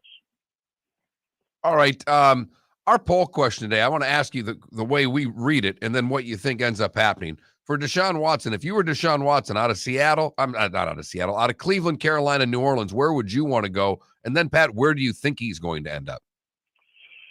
Well, he doesn't care at all about what Houston gets for him. That's not his driving force, and it's not even going to be part of his equation. He's going to pick the place he wants to go. And then the club has to decide where, if they can make business with Houston. So there's still a possibility of, here's the place I want to go, and Houston doesn't want to trade with them. So it kind of works back and forth. But if I was him, I don't think I'd be going to New Orleans right now. I think ultimately Houston will say, you don't have enough for us. Now, if you want to throw in 2 elite offensive linemen or something, they might want to do it. But I was talking to David over the weekend. I knew Cleveland was hunting like a bloodhound, looking for why and how to do this. But part of their world is they got to do it while simultaneously getting the other kid out of there, the other quarterback, for $18 million. So they got manipulate a bunch of things, and they probably have to have a side deal ready to go for Baker Mayfield. So when they move one in, they move the other one out. They don't want to get stuck with 2 guys. I don't like Carolina for him. The coach is probably on a bubble right now. I think someone better than those teams is going to have to surface. Now, he doesn't have to settle. That's the thing that people have to understand. He can just sit there and make Houston pay him $35 million, which is fully guaranteed. So sooner or later, Houston's going to have to lower their expectations unless 2 or more teams are really, really fighting for him with players. I know for sure last year that they wanted not just the 3 ones, they wanted 2 players of their choice, and preferably in their first contract. So you start looking at any of these teams and ask yourself, now, which two players would you want? As soon as callers call in me and ask, say, oh, we got to get him in Cleveland. I said, okay, well, they're going to want your tackle, that big tackle that played really well for you. They're going to want him. And I don't know, we'll pick somebody else they want too. So I don't know if Seattle gets in this late and he wants it. Now, the agent last year was telling clubs early, don't bother because he's not going there. And that kind of shuts him down. The team with the best fight and firepower is Philadelphia, but I don't think he wants to go there yet. Why the Browns cut Jarvis Landry? I mean, he's a maybe he's a 1, maybe he's a poor man's 1. He's a great 2, and they just got Amari Cooper. I mean, this is the AFC, man. You got to score points. You got to compete. That contract was very reasonable. He's been there for a while. Why did they cut Jarvis Landry? I wouldn't have cut him, period. So I'm on your side. Why do they do it? They might feel like, and we all think of Jarvis as a great guy, and he is. Every time I've been around him and interviewed him at Cleveland camp, I love the guy. I know a couple teams that love him, so you would have said, well, maybe they could have traded him just on the logic you just presented. Reasonable contract, good guy. He's a 1.5, a 2. I know plenty of teams. I know one team in particular that loves the guy, but they felt they were going to cut him. I wouldn't have cut him. To me, that one jumps right out at you as like, what are you waiting for? He'll get a deal in the next 2 days, I think. The Dolphins picked up a couple of players. Just your thoughts on their free agent pickups right now? Seems to be the right move. We both think they need more offensive linemen, but so far so good for the Dolphins. Not bad. I don't know, what are you doing with Teddy Bridgewater? It's easy for us to all say, well, he'll be the mentor, and he'll be, you know what's going to happen in that town. That kid, Tua throws 2 interceptions opening day. They'll be screaming for Teddy. So they're going to have to deal with that issue. But did they do it now? I think they would have signed Teddy even if they went and got Deshaun Watson in case he's suspended. So I don't think signing him closed them out of Deshaun. I think something happened down there politically. And, after today, again, David and I talked about this before, Mark, and when you were out the other day, but by the way, you can tell me how you did in the tournament later. But the reality will be that there's always a wife, an owner's wife. She starts hearing what the testimony was in this deposition, and it'll get out. We all know that. She might put the axe on this deal right away and say, we're not bringing Deshaun Watson here. Or get ready for that one piece to the pie here. And maybe Miami's already figured out that that's going to be a problem to them. But if I were them, I'd stay alive in the Deshaun Watson because he wanted to go there. And you can go get something for Tua. The guards that the Bengals brought in, and obviously they needed competent guard play, but did they overpay for a couple of guys who were, borderline starters, rotation guards? They gave Ted Karras $6 million a year for 3 years, and they gave Alex Kappa $10 million a year. Well, remember, they in the old classic Bengal style, they still only guaranteed the first year of money. I got to give them a lot of credit. Nobody thinks like they do when it comes to contracts. Everyone's willing to guarantee money into the third year for a guy they want, but in the case of the Bengals, they only do 1 year, so they might have had a limited supply of players. The agents all know how it goes.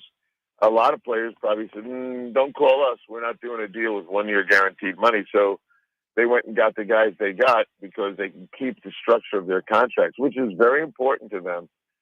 And it should be important to other teams because when you get reckless, let's use the Kirk deal again, David. The last problem that surfaces from that is that your other players now see the kind of deal you did with Christian Kirk, who, I agree with you, is probably a 3, 2 at best. So now you open up a big can of worms. That's why you never see, although last year we did see, Belichick go crazy with things. Who did he sign this year? Right back to his old formula. My own guys, small, modest, wages. Last year, the 2 tight ends was so out of character for him. Mostly they like to do this. But some guys, when you have a new GM and he goes, "Hey, I didn't do those contracts," then I've been around it. It's ugly, and people that give the wrong kind of incentives. As soon as you try to re-sign your own players, they're going, "Whoa, whoa, whoa! You said you didn't do those. Now you just did it." And I want them to. We haven't mentioned him yet, but Brady's back. How surprised were you when you saw the news? I was surprised it was Tampa.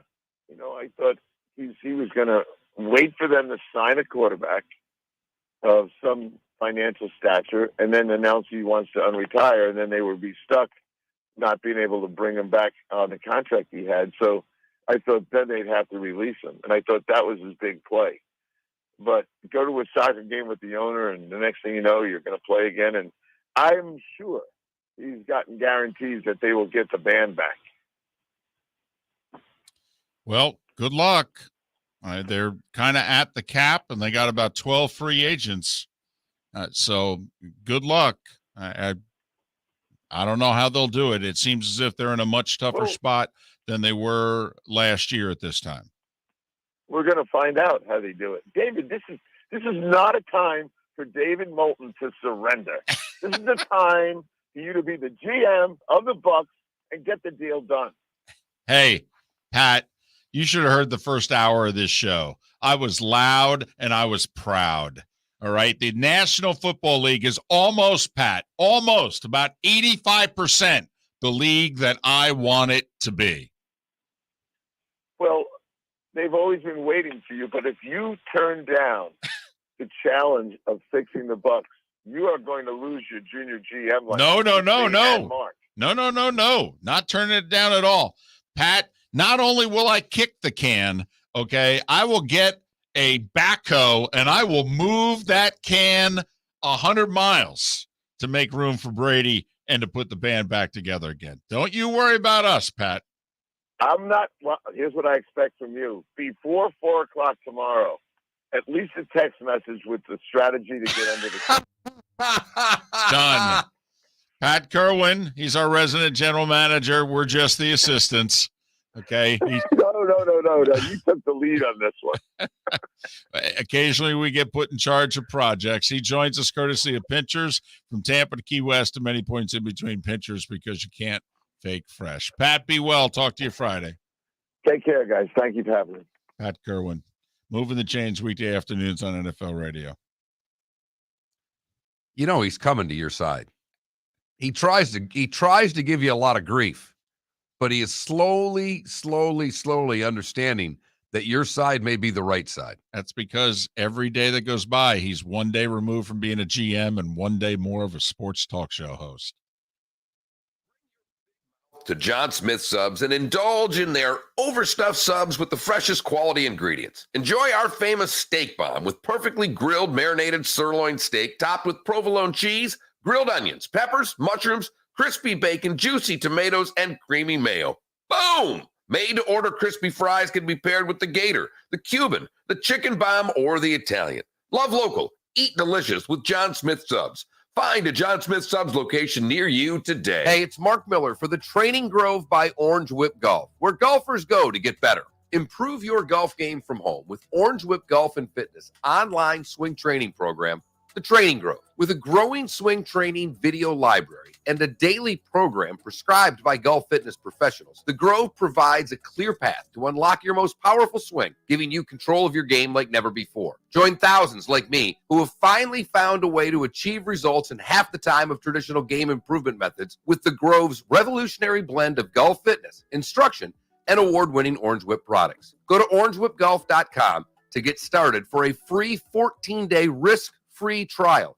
And use code Miller10 to get $20 off your first month. That's orangewhipgolf.com to get started for a free 14-day risk-free trial. Remember to use code Miller10. That will get you $20 off your first month.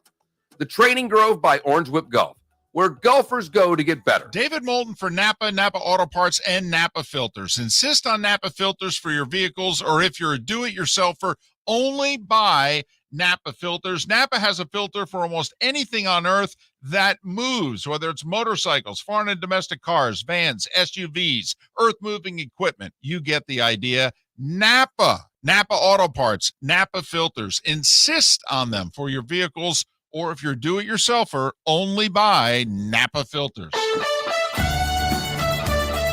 You were listening to Miller and Moulton on the Florida Sports Network.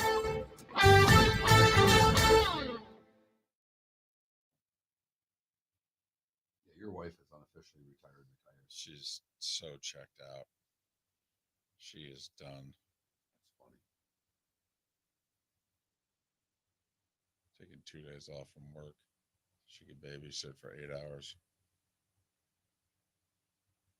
Yep. Mm-hmm.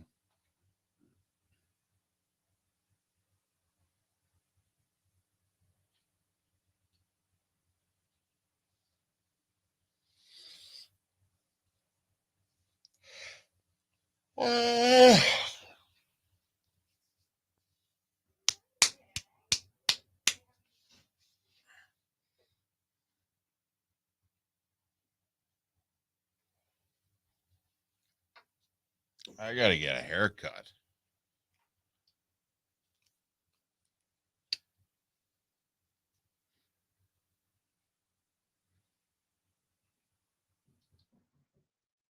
Now, I'm with you, Canada Relief. If I'm a Colts fan, we better get Jimmy G, because it seems as if that's the best we're going to be able to do. And we need a wide receiver, damn it.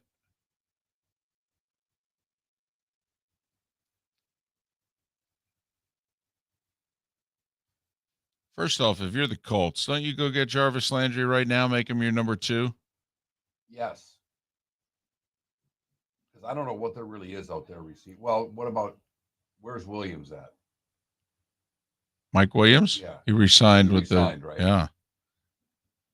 Godwin got tagged. I mean, I'll say this, and I don't think you can get away from Green Bay. That's the problem. But Well, the other one is make a huge play for Devontae. yeah. There are other receivers, not as good, but there are other receiver. Valdez-Scantling's a free agent. Stretches the field. You got Juju, too. Yeah. Do you have faith in either one of those guys, really? I don't in Juju. Yeah. And I think if you take Valdez-Scantling away from number 12 in Green Bay, I don't think he's nearly the receiver. Could be wrong. He stretches the field. You got Pittman, who's a slot guy. By the way, KM let you know where he's at.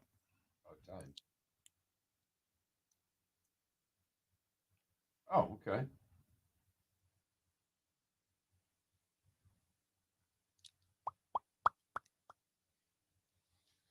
Yeah, you're right there, KW.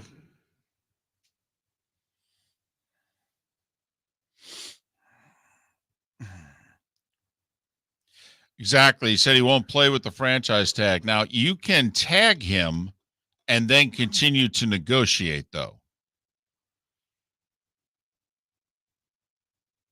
So it gives you 4 months until camp starts, basically mid-July. I think July 14th, something like that.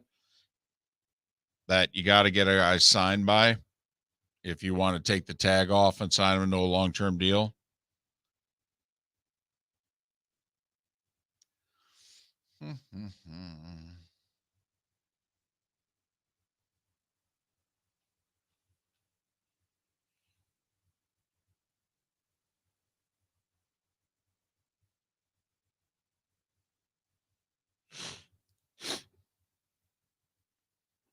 It's damn cold in here right now. I got to admit, the air was on at 5:30 in the morning, which was unusual. It's cold in here. Yeah, like yesterday, it was warm. Yesterday was warm. The air.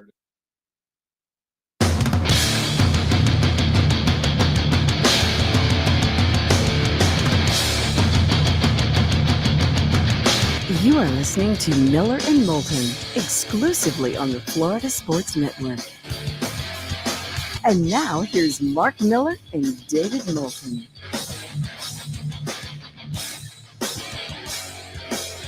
It is the bonus hour of Miller and Moulton on this Tuesday, fired up with the NCAA tournament getting underway. I know it's the play-in games, and most of us think the tournament doesn't really get underway till noon on Thursday, which just happens to be St. Patrick's Day.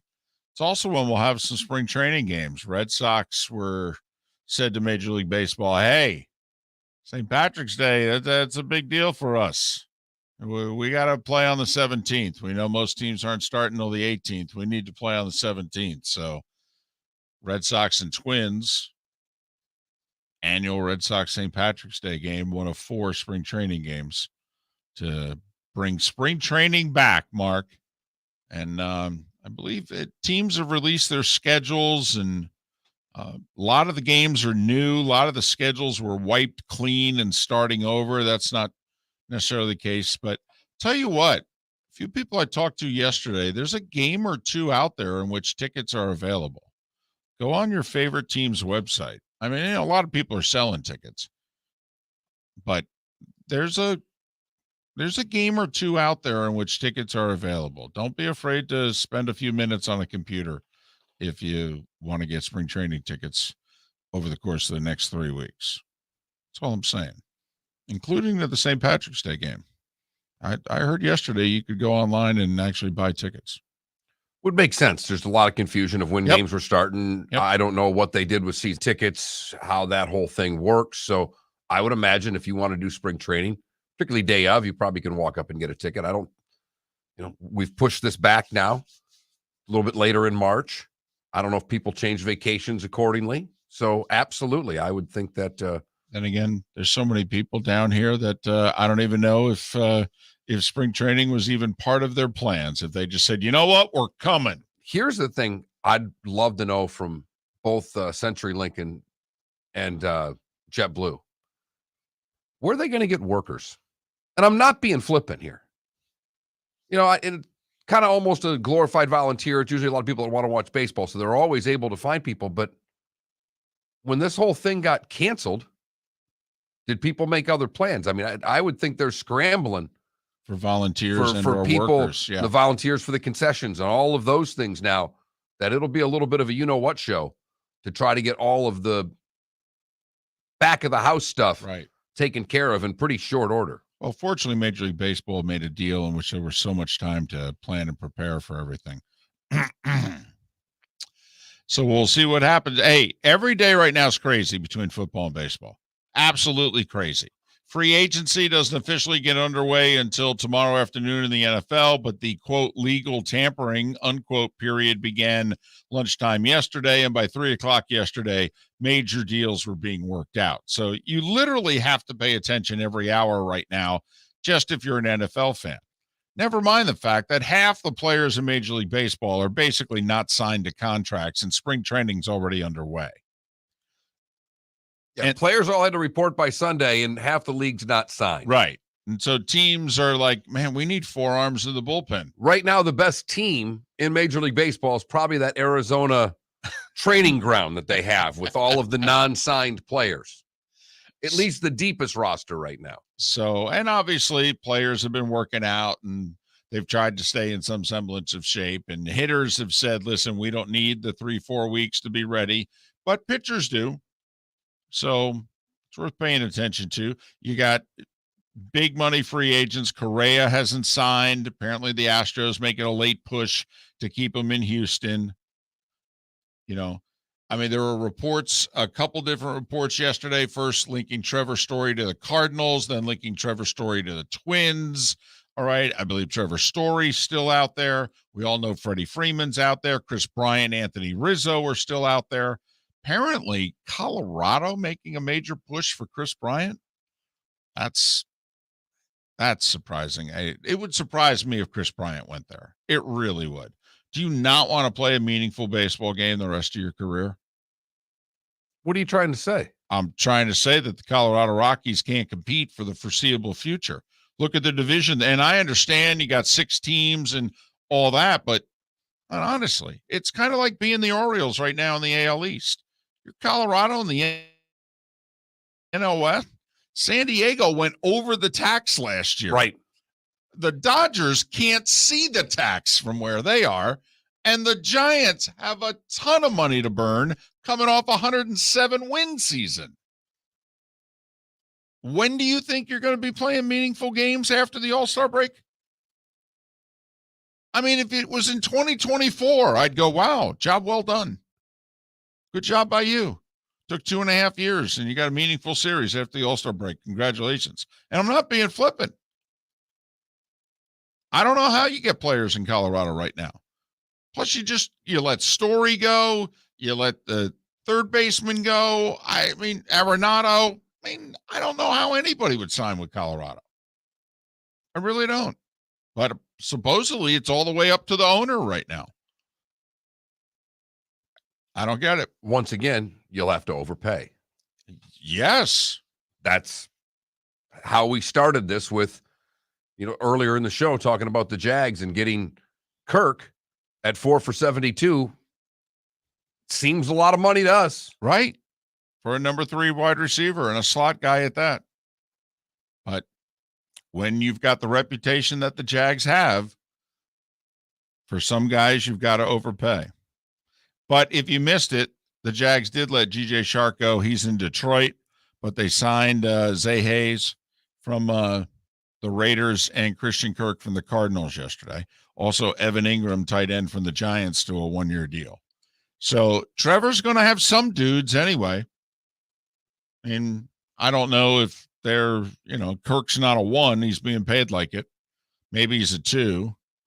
The Raiders guys know better than a 3. Evan Ingram only catches 2 out of every 3 balls thrown to him. So you got that as a problem. Maybe I'm just going to say this to you. He does have Trevor Lawrence throwing the ball now instead of Daniel Jones. What's your point? No point. Just an observation. Gotcha. David. No, it's a very good observation. This is the part, and I pay attention to the nooks and crannies more than most. I do want to know how the Packers are giving Aaron Rodgers either a 4-year, $200 million contract or a 3-year, $150 million contract. And I would like somebody to explain to me how it is reducing his $46 million cap hit for this year. That's what I want to know. The back end of this deal, he must be making ginormous money. Like the third year is good, because right now they're reporting it as a 3-year, $150 million deal. His new cap hit is going to be $28 million. Right. That's $22 million that just got kicked down the road. Well, apparently yes. And apparently his cap hit for this year was going to be 46, as I said, and now it's going to be 28 after signing a 3-year, $150 million deal, which makes me wonder, is there an opt-out of some kind? Is this really a 1-year deal? And all of a sudden, a ton of money is going to be dead cap money in 2023 or 4 or whenever it is. That the Packers signed him to a deal in which there's an understanding that he ain't playing till he's 42. He's only going to play maybe till he's 40. And the Packers at some point are going to be left holding the bag, but by then their window will have come and gone and half their good players will be gone. They did have to let Zadarius Smith go yesterday. I mean, he's averaged double-digit sacks for the last 2 years. And they got bupkis for him. Zip, zilch, nada. I'm trying to figure this out because I'm seeing a report that the cap numbers don't add up in the 3 years to anywhere close to what the contract is. $28 million on the cap, $28.5 million on the cap this year, $31.6 on the cap next year, $40.7 million in 24. Which makes you wonder, could the final year of the deal be just something astronomical? Could the final year be 70? But it's not guaranteed, therefore it's voidable. Honestly, this is where it's complicated. I mean, those of us, if you don't think you're good at math, but you do the math, 3 for 150, that's 50 a year. Right. 28.5, 31.6, 40.7. Not right. One of those equal 50. Exactly. By itself. No. And so it does make you wonder, man. And combined, it's right around 100. It makes you think the Packers cap guy could work for the government. Right. Or does. Right. because that's apparently how we're doing things in DC. Hey, it's 3 for $150. Oh, I don't know if we can afford 50 a year. We don't have to. Well, what do you mean? Well, by my math, it's 28, it's 31, and it's 41. Yeah, that only adds up to 100. No, it's good. You can trust me, it's good. I know a guy. It's all taken care of. It seems like we're going to have to pay the bill at some point. Nope, it's all good. Trust me, we're running on this. Okay.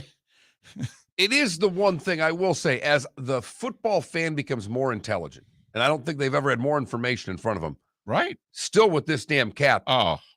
Between, I think it's spotrack.com, overthecap.com, there's a couple of sites that I go to that lay the contracts out. And I'm telling you, I'm reading them with dead cap money and save dead cap money. I get a headache. And I think I'm pretty good at math. I mean, these guys are handling our national debt, I have a feeling. Some of these capologists for these teams. Well, who was it? Mark Murphy, president of the Packers. He did say about a month ago, the most important person in the organization was the cap guy. No doubt. Approaching 13 minutes after the hour, Miller and Moulton, Florida Sports Network. Hey, it's Mark Miller for the Training Grove by Orange Whip Golf, where golfers go to get better. Improve your golf game from home with Orange Whip Golf and Fitness online swing training program, The Training Grove. With a growing swing training video library and a daily program prescribed by golf fitness professionals, The Grove provides a clear path to unlock your most powerful swing, giving you control of your game like never before. Join thousands like me who have finally found a way to achieve results in half the time of traditional game improvement methods with The Grove's revolutionary blend of golf fitness, instruction, and award-winning Orange Whip products. Go to orangewhipgolf.com to get started for a free 14-day risk-free trial and use code Miller10 to get $20 off your first month. That's orangewhipgolf.com to get started for a free 14-day risk-free trial. Remember to use code Miller10. That will get you $20 off your first month. The Training Grove by Orange Whip Golf, where golfers go to get better. You are listening to Miller and Moulton on the Florida Sports Network.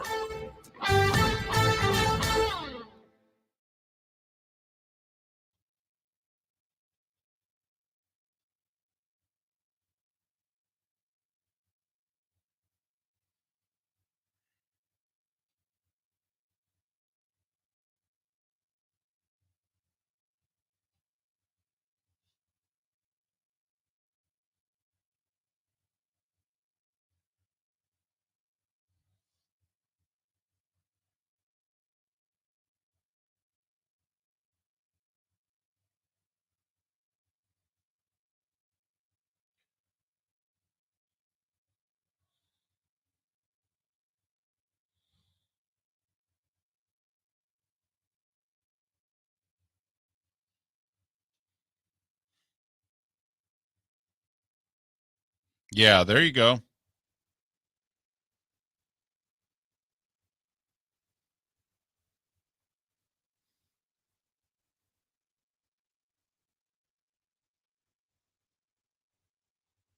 A little Brady story here from the Las Vegas Review-Journal that there were some big bets made on Thursday on the Bucks to win the whole thing. And Good. the president of the Westgate Superbook is saying somebody knew some shit.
How you doing over there?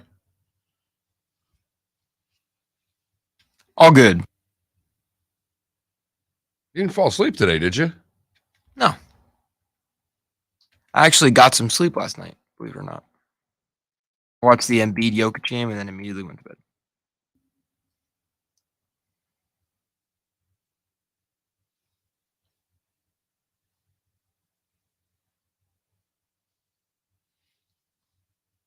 Let me tell you something. It killing me to have people in the Boston media now say anything disparaging about Tom Brady.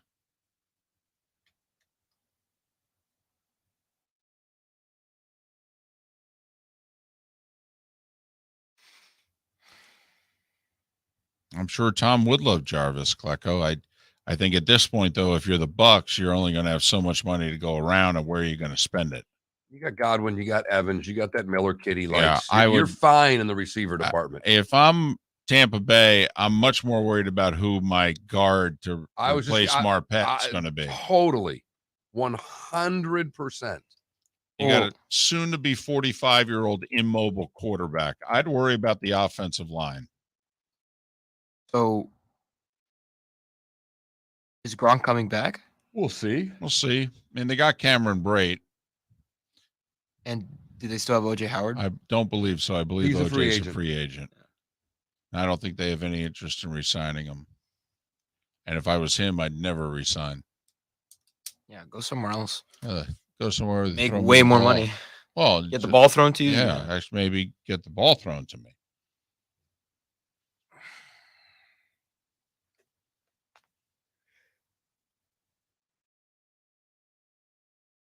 Who's Jacksonville's tight end? Evan Ingram. Now they could use another one, but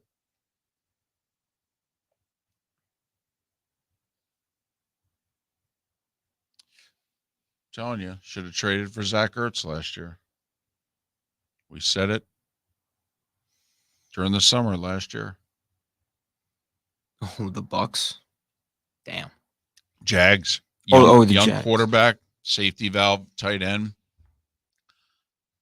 I mean, Arizona got him for a song. It's like 5th or 6th round pick. Come back.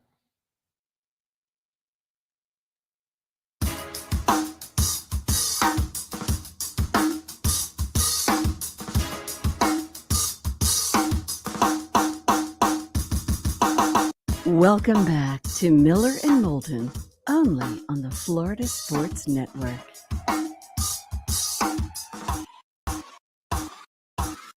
$19 minutes past the hour.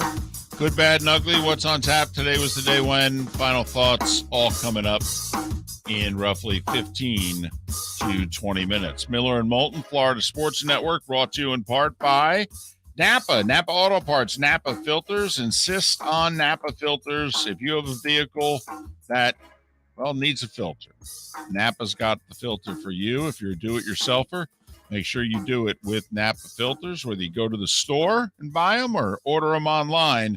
And if you do go to the store in Southwest Florida, you got the Napa Dream Team of John, Lisa, Justin, and Kyle.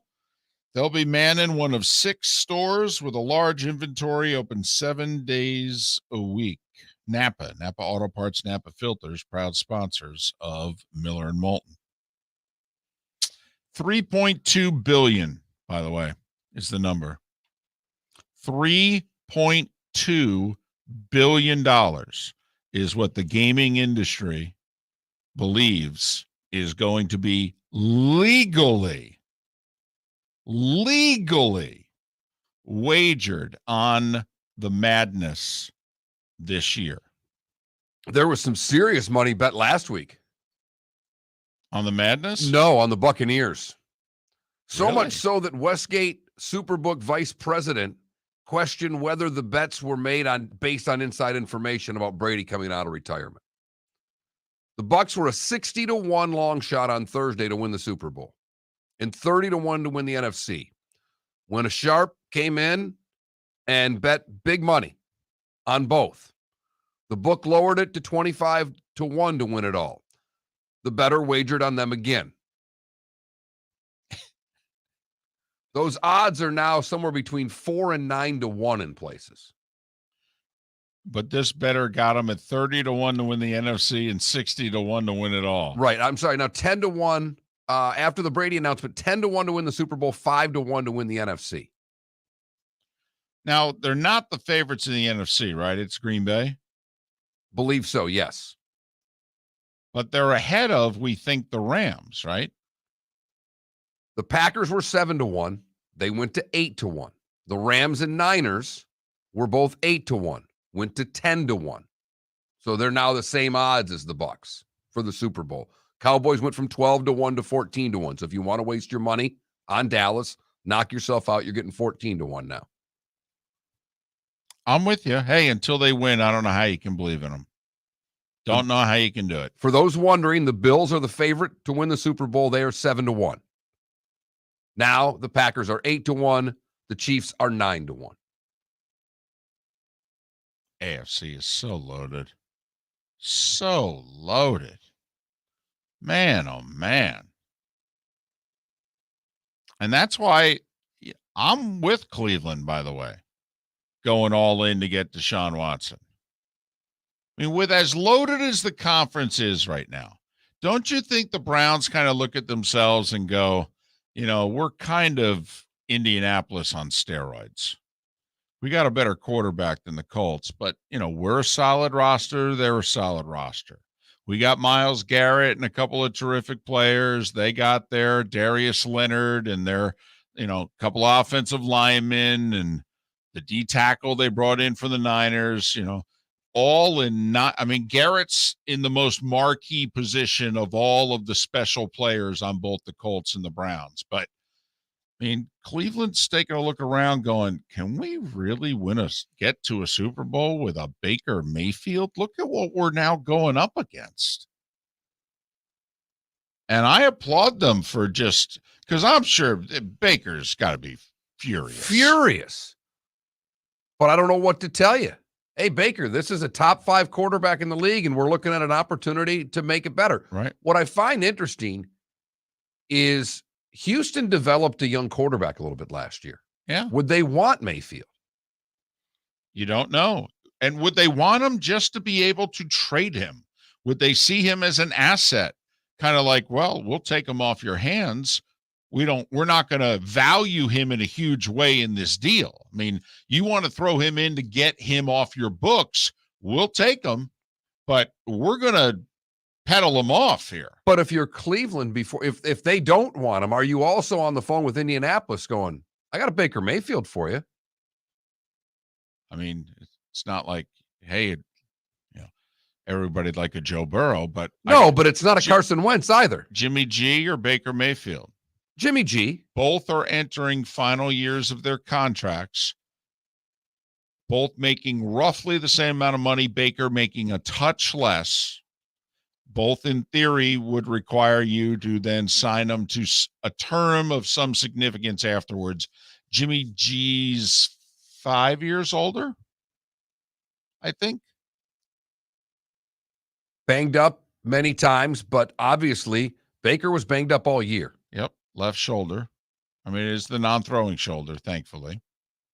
And I haven't given up on Baker Mayfield. I still think he can play. I don't know if he can be top 12 quarterback. I think he's a solid next pack guy. Better than Ryan Tannehill? I think so. Not today, though. Not today. No, but I think he. But I think he was on the way to being last year. Yeah. It's last year has to be an incomplete. You cannot give him a grade on last year based on what he played through. Too many people who played the position said I couldn't throw the football in the apparatus he was in to throw the football. When I say we, the Fox crew at the time did the Christmas Day game, Cleveland at Green Bay, and Troy Aikman just flat said, I have no idea how he can throw the ball with any accuracy and he went through the detail of the injury that he has in his throwing shoulder. He goes, he's wearing a harness on his left shoulder that pulls your shoulder down and away from every throw you make. And Troy's like, I have no idea how he can throw an accurate ball. Wasn't Cleveland in that game too? Yeah, absolutely. 14-12 final, if memory Yeah. serves me right, or something like yeah, that. they lost by So like really four low or scoring five at the game. end. Yeah. No, they were in a lot of games this year. They got below average quarterback play in large part because he was hurt.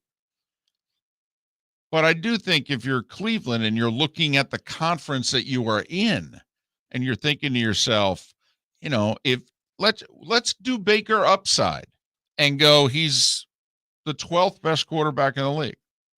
Still means that Burrow and Lamar are ahead of him.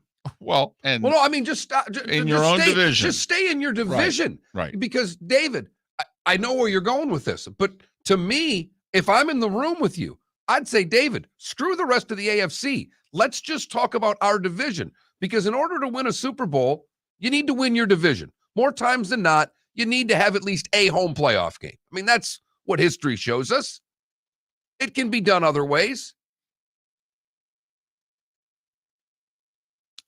And, Lamar's a bit of an unknown. He's entering the final year of his contract. You figure the Ravens will franchise him for a while, but also with his style of play, and you're still kind of wondering about the long-term, 5-7 years from now, just what is Lamar Jackson going to be? Is he going to be actually better, or is he, in essence, peaking now during his rookie deal? But if you're the Browns, you're looking at the Bengals and you're going, we are going to have to deal with that blankety blank for 12 more years. What are we going to do? Are we really going to try to fight fire with Baker Mayfield? And obviously they came to the conclusion we'd much rather fight fire with Deshaun Watson. Now, as you mentioned at the start of this, Baker's got to be furious. I think the interesting thing is if they don't get Watson, how Stefanski and crew go forward with Baker for this year. But it is Baker's option year, so what are you going to do? Be a little crybaby? Right. I think we all and maybe it's the industry that you and I are in also. I mean, they parade your replacement, right down the hall sometimes. Or you're well aware that they're trying to replace you in our industry, maybe more than some others. But my feeling is, yeah, sure, you use it as motivation, but you got to suck it up and play, man. You got to get paid from somebody, whether it's Cleveland or somebody else. You got to get paid. And you need to have a really good 2022 for that to happen. So, plus, you and I are a little different, not just because of what we do, but, I mean, we're at whatever level you think we're at as broadcasters. Well, we're obviously aware that there are a lot of people that can do what we do better than us. And a lot of people that do. Right. Do what we do better than us. And, I know I would be, if I were Baker Mayfield and find out, man, they're trying to replace you with Deshaun Watson. I would jokingly say, well, I got to admit, I would replace me with Deshaun Watson too. I mean, he's better than me. I don't blame him a bit. As far as I'm concerned, it shows me that the team I'm playing for is really serious about wanting to win. Good for them.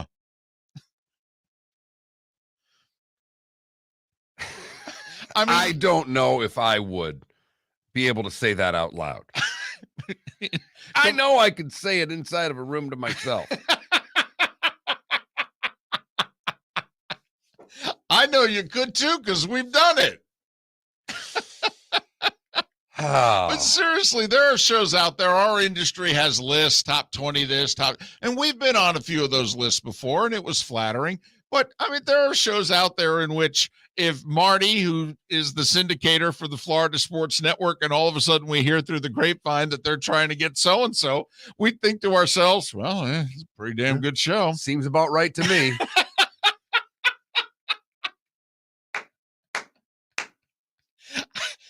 I mean, turn to your wife and go, hey, those progressive commercials are cute, but, we're going to have to do them from Indianapolis from now on. That's just the way it is. Hey, honey, the weather's similar, maybe a little better actually, and the games are inside. So, look at the bright side. Way to be positive. And the offensive line's better. A lot better. So, I could look pretty good at Indianapolis. Right. And you know what? Great running game in Cleveland. Great running really game good in running game in Indianapolis. Yep. So neither team's got receivers anymore since Cleveland. I mean, Cleveland picked up Cooper, but let Landry go. Which unbelievable. Why? And you got Pittman, and that's about it. Why? In Indianapolis. I know. We were saying during the break, if you're Indianapolis, Jarvis Landry just came available. Yeah. I'm all in. I got money to spend. I don't have to give up any picks, which is good because I don't have as many picks as I'd like this year. Just so you know, Felipe, all right, when we get replaced, you could still stay. All right. Trust me, they very rarely do they bring in, somebody on that side of the glass with them. So you've got two chances, okay, to have a job. We could bring you with us, okay, but you still have a chance to stay. And you can ask Marty, the boss, hey, which show's better? If you were me, which show would you stay with? And he would tell you to go with the new show. Every time. Right. One, because you'd still be working for him, not leaving with us. Right. Secondly, because he believes that show's better. Why else would he get rid of us? See? So just so you know, so you're good. Okay. Your career's still on the, upward trajectory. And we are so far on the back nine, it's not even funny. Right. We are an old Baker Mayfield is what we are. And there are a bunch of Deshaun Watsons out there. This was a horribly depressing segment. Oh, stop it. Come on. We got paid today. 27 minutes before the hour. Miller and Moulton. Good, bad, and ugly. What's on tap? Today was the day when. Follow us on Twitch. Oh, please. We didn't get a follower yesterday. Or today. This is depressing. So far. And Mark took time off to play golf, and we got like 7 followers. All right. So I'm dealing with a little Twitch depression here. If you guys could help me out, 1 or 2 of you, that'd be great. It's twitch.tv/Miller. There you go. That's the key. Right. Follow us to Twitch. Miller and Moulton. All the good stuff, and wrap it up next. Florida Sports Network. Hey, it's Mark Miller for the Training Grove by Orange Whip Golf, where golfers go to get better. Improve your golf game from home with Orange Whip Golf and Fitness online swing training program, The Training Grove. With a growing swing training video library and a daily program prescribed by golf fitness professionals, The Grove provides a clear path to unlock your most powerful swing, giving you control of your game like never before. Join thousands like me who have finally found a way to achieve results in half the time of traditional game improvement methods with The Grove's revolutionary blend of golf fitness, instruction, and award-winning Orange Whip products. Go to orangewhipgolf.com to get started for a free 14-day risk-free trial and use code Miller10 to get $20 off your first month. That's orangewhipgolf.com to get started for a free 14-day risk-free trial. Remember to use code Miller10. That will get you $20 off your first month. The Training Grove by Orange Whip Golf, where golfers go to get better. You are listening to Miller and Moulton on the Florida Sports Network.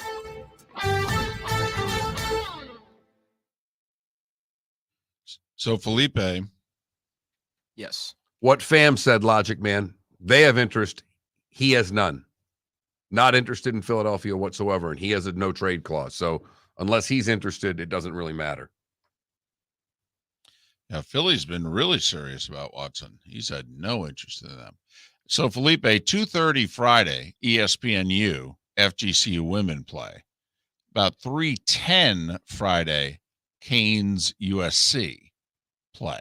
Oh, dual TV action. So, well, but also they won't be going, like you could watch the whole first half of the women basically, and then the men's Canes game will start, and then, you'll have to do the back and forth thing for a little while. Where is our first game? You mean FGCU? College Park, Maryland. So it's a neutral court game against Vatech. And then, although Vatech will have more fans just by location. Yeah. Slightly. Oh, that's It true. is women's 'cause- college basketball. Yeah, well, that's true. I mean, there's They're- 300 they're- FGCU fans that go everywhere. Their men are playing too. You know what I Yeah. mean? So the diehard alumni are going to be following the men. But if they win, then Sunday Then they'll play a true road game. true road game. Unless Maryland got beat. FGCU with the longest road winning streak in all of college basketball right now.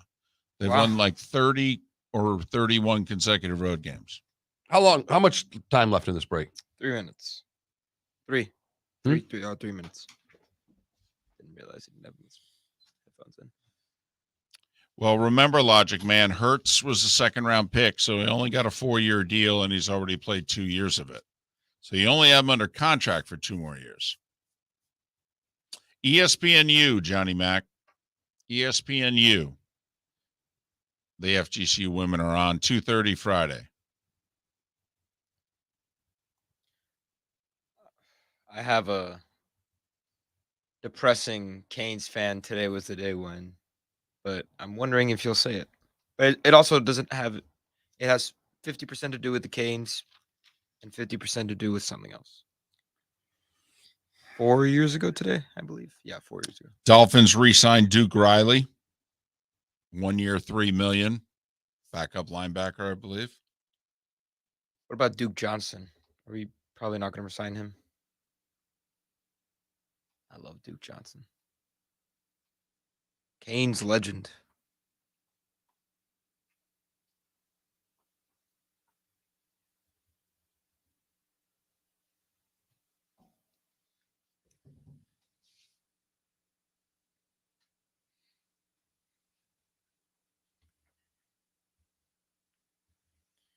Duke Johnson or Lamar Miller? Duke Johnson. At this stage of Lamar Miller's career, Duke Johnson. Yeah. I mean, did you see the last 3-4 weeks he had of the season? Like as soon as we signed him? It's crazy.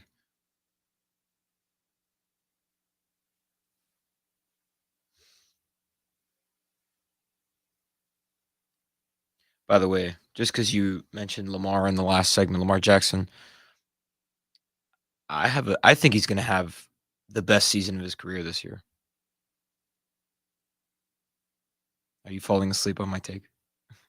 No, I'm contemplating it. Oh.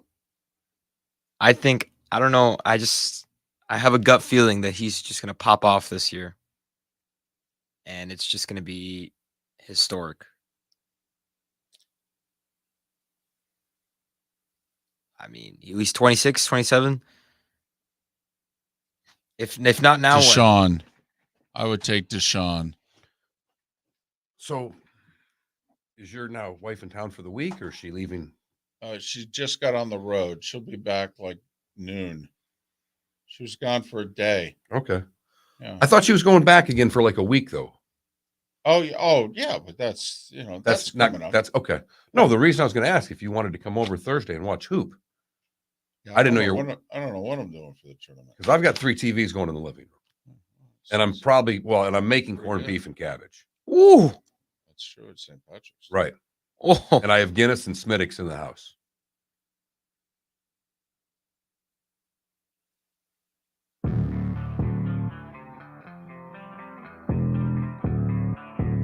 Thanks for listening. And now, more of Miller and Moulton on the Florida Sports Network.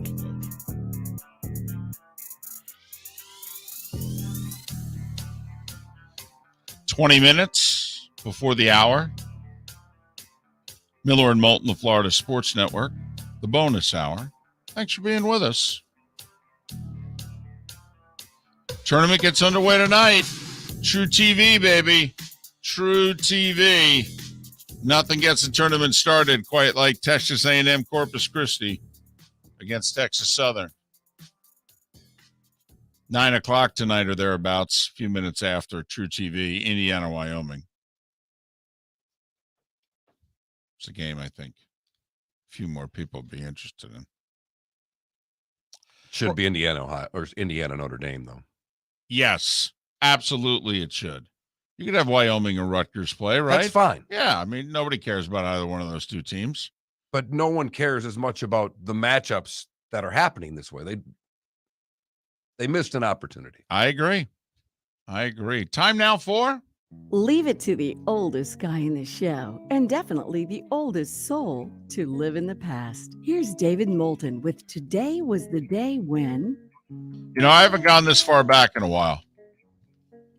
Ooh, where are you going? 44 BC. I love it. Oh, Julius Caesar stabbed to death by Brutus on the Ides of March in Rome. Sorry, Caesar, it's time. Your time is up. 44 BC. 1493, it was on this day, March 15th, that Columbus returned to Spain after his first voyage to what they called the New World. It had already been here. Wasn't that new? No, it had been here a long time. Right. But, first time that Europe there, because remember the world was flat as far as they were concerned, Kyrie and a few others told them the world was flat. And that's a cheap shot. It was. I knew it was coming. If you didn't use it, I was going to. 202 years ago, happy birthday to Maine. They were admitted as the 23rd state of the Union. It is interesting when you realize, you think of the colonies and, all of the history that's in New England, but not all of those states were part of the colonies. Right. It's interesting. 1869, on this day, 53 years ago, the Cincinnati Red Stockings became the first ever professional baseball team. And yes, the Red Stockings became the Reds. 1912, this record has lasted 110 years and no one has gotten close. Cy Young retired on this day with 511 wins. And 110 years later, what? The big train got to like 400 and something. I mean, when they asked the question, name the record that'll never be broken, this is the one that I always put my hat on here. Unless they're going to change the definition of a win. That's or the most losses, right? I mean, 511 wins? Right. We don't think we're going to have a 300 game winner ever again. We've named 200 or 250 at best in the new 300. Right. This one has a little bit more pertinence considering what's going on right now. It was on this day in 1939 that Hitler invaded and annexed Czechoslovakia. Not that history is repeating itself. Not at all. No. 1939. And remember, the world was okay with Czechoslovakia. Okay, it was when he went to Poland that's when the rest of Europe said, "Okay, now that's too close to home." And that wasn't for another 6 months. I think that was like September 1st that he did Poland. So, for 6 months, they were okay with him doing Czechoslovakia. 1958, the Cincinnati Royals had two significant events happen during their playoff game. First, Oscar Robertson scored 56 points, but teammate Maurice Stokes collapsed during the game with encephalitis. He would fall into a coma. He would awake from the coma, but he would be disabled for the rest of his life. Mark, it was 57 years ago today, 1965, the first ever TGI Fridays opened. It opened in New York City. 1972, The Godfather premiered in theaters. 50 years ago today. Heard it did well. You know what? Still stands up pretty well, doesn't it? That movie? And by pretty well,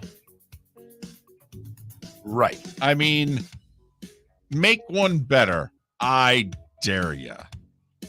1977, Mark, big day in television history today, 45 years ago.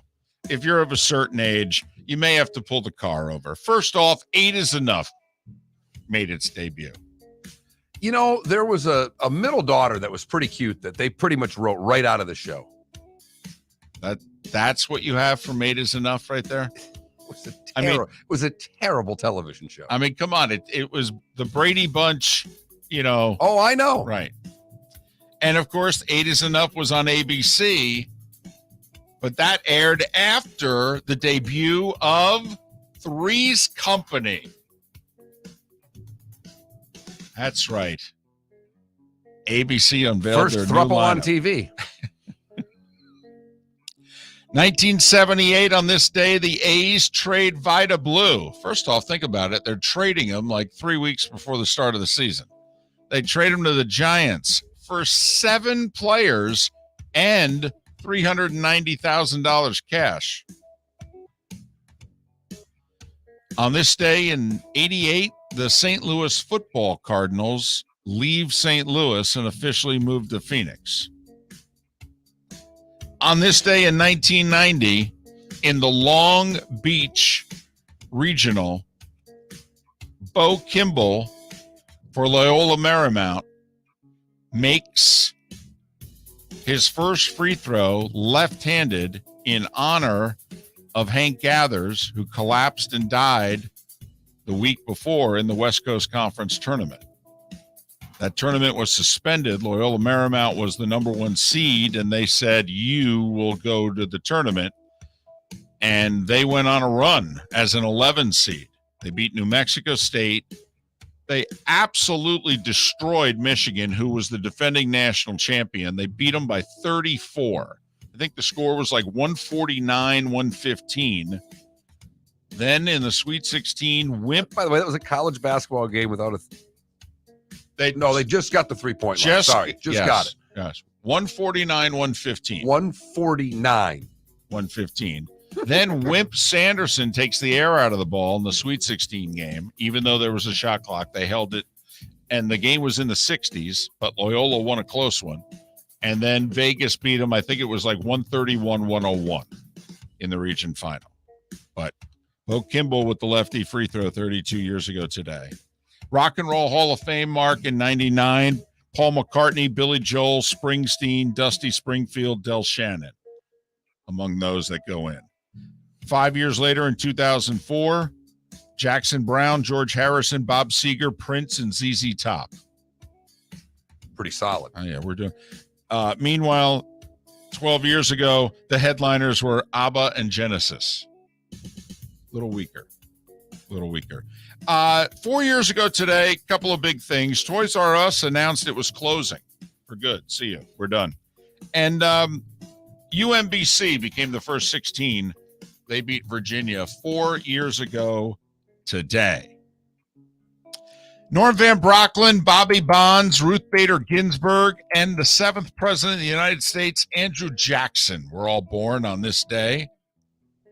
For those still with us, Judd Hirsch is 87. Mike Love of the Beach Boys is 81. Clay Matthews is 66. Harold Baines is 63. So is Fabio. And he looks terrible.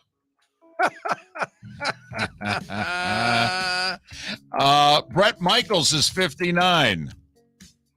Not looking so great either. No. Terry Cummings is 61. Louis Riddick is 53. Mike Tomlin is 50. Think about all that he's accomplished before he turned 50. Kevin Youkilis is 43. Kevin Youkilis? Will I Am and Eva Longoria are both 47 today, and today was the day. All right, I actually have some omissions today. All right. 100 years ago today, the first Southern radio station begins. The great WSB in Atlanta, Georgia, started today 100 years ago. And a couple of music birthdays that you left out. Phil Leach from the Dead is 82 years old. Sly Stallone is 78 years old. Wait. Or Sly Stone. Sorry, I added a Stallone on it. Sly Stone. Dee Snider. Did you have that one? Did I miss that? No. Dee Snider is 67. Terrence Trent D'Arby is 60. That's all. Just a couple little omissions for you there. That's definitely. I got a quick one too. 4 years ago today, also, Sister Jean was introduced into the national limelight when Loyola Chicago hit a game Oh, winner there you go. from And the logo against the University of Miami. And amazingly, at what, 102 now? Yes. All right. And she'll be at the tournament again. You've heard folks elsewhere mock Florida is gonna Florida. Well, Mark Miller sees it differently. He calls it the good, the bad, and the ugly. What you got, Mark? So I don't remember this story, but a lady by the name of Joy Milne made headlines a couple of years ago when scientists discovered she could smell Parkinson's on people. From her doing that, they have made an e-nose, an artificially intelligent system that could someday diagnose the disease in the doctor's office. All from the lady that could smell Parkinson's, which is crazy in and of itself. For the bad, so many choices, but we'll go here. San Diego, where U.S. border agents found 52 lizards and snakes hidden inside a man's clothing. The 30-year-old U.S. citizen was driving a truck when he got stopped at the border. He had 52 live reptiles concealed in and around his body. Wow. There was a shake out of Moulton before he even started with that. Unreal. Finally, the ugly, we go to Cape Coral, where Angel Harrell, 19, is facing battery and burglary charges after she jumped on a school bus trying to get all of the students off of the bus while attacking the driver all at the same time. It's unclear how old the kids were on the bus. A couple of them did get off the bus when she jammed the door open and yelled at the bus driver to get the kids off the bus. If you don't give the kids, I'll punch you. She's been arrested. And that is the good, the bad, and the ugly on today, March the 15th, 2022. 11 hockey games tonight. Lightning are off. Panthers are in San Jose. A couple of good ones. I mean, you got to stay up late for Colorado and the LA Kings. The Kings are back, Mark. They really are. Pittsburgh's in Nashville, which is pretty good. And that's about it. Texas Southern's laying 3.5 against A&M Corpus Christi. And Indiana's laying 4 against Wyoming. I like the Cowboys. Give me Texas Southern and lay the points, and give me the Cowboys and the points. I'm with you 100% on both. True TV, by the way, 6:40 and about 9:15. If you really want to gamble, a bunch of NIT games tonight as well. That's true. Gators tomorrow. NBA tonight, 4 games. Heat are home for the Pistons. You know, in Orlando, they're hosting KD and Kyrie and the Nets. I mean, if you live there, man, that's a pretty good Tuesday night. It is. Beats a play-in game. Phoenix is in New Orleans, and Memphis is in Indy. And there you have it. NFL free agency going on, baseball free agency going on. And brackets getting going tonight, at least the play-in games. Great time of year, isn't it? It's absolutely one of the best there is. Had a great show today. We'll do it all again tomorrow, 6 in the morning. Thanks so much for listening, Miller and Moulton, right here on the Florida Sports Network. Bring your big mouth to John Smith Subs and indulge in their overstuffed subs with the freshest quality ingredients. Enjoy our famous steak bomb with perfectly grilled marinated sirloin steak topped with provolone cheese, grilled onions, peppers, mushrooms, crispy bacon, juicy tomatoes, and creamy mayo. Boom! Made-to-order crispy fries can be paired with the Gator, the Cuban, the Chicken Bomb, or the Italian. Love local. Eat delicious with John Smith Subs. Find a John Smith Subs location near you today. David Moulton for Napa, Napa Auto Parts, and Napa Filters. Insist on Napa Filters for your vehicles, or if you're a do-it-yourselfer, only buy Napa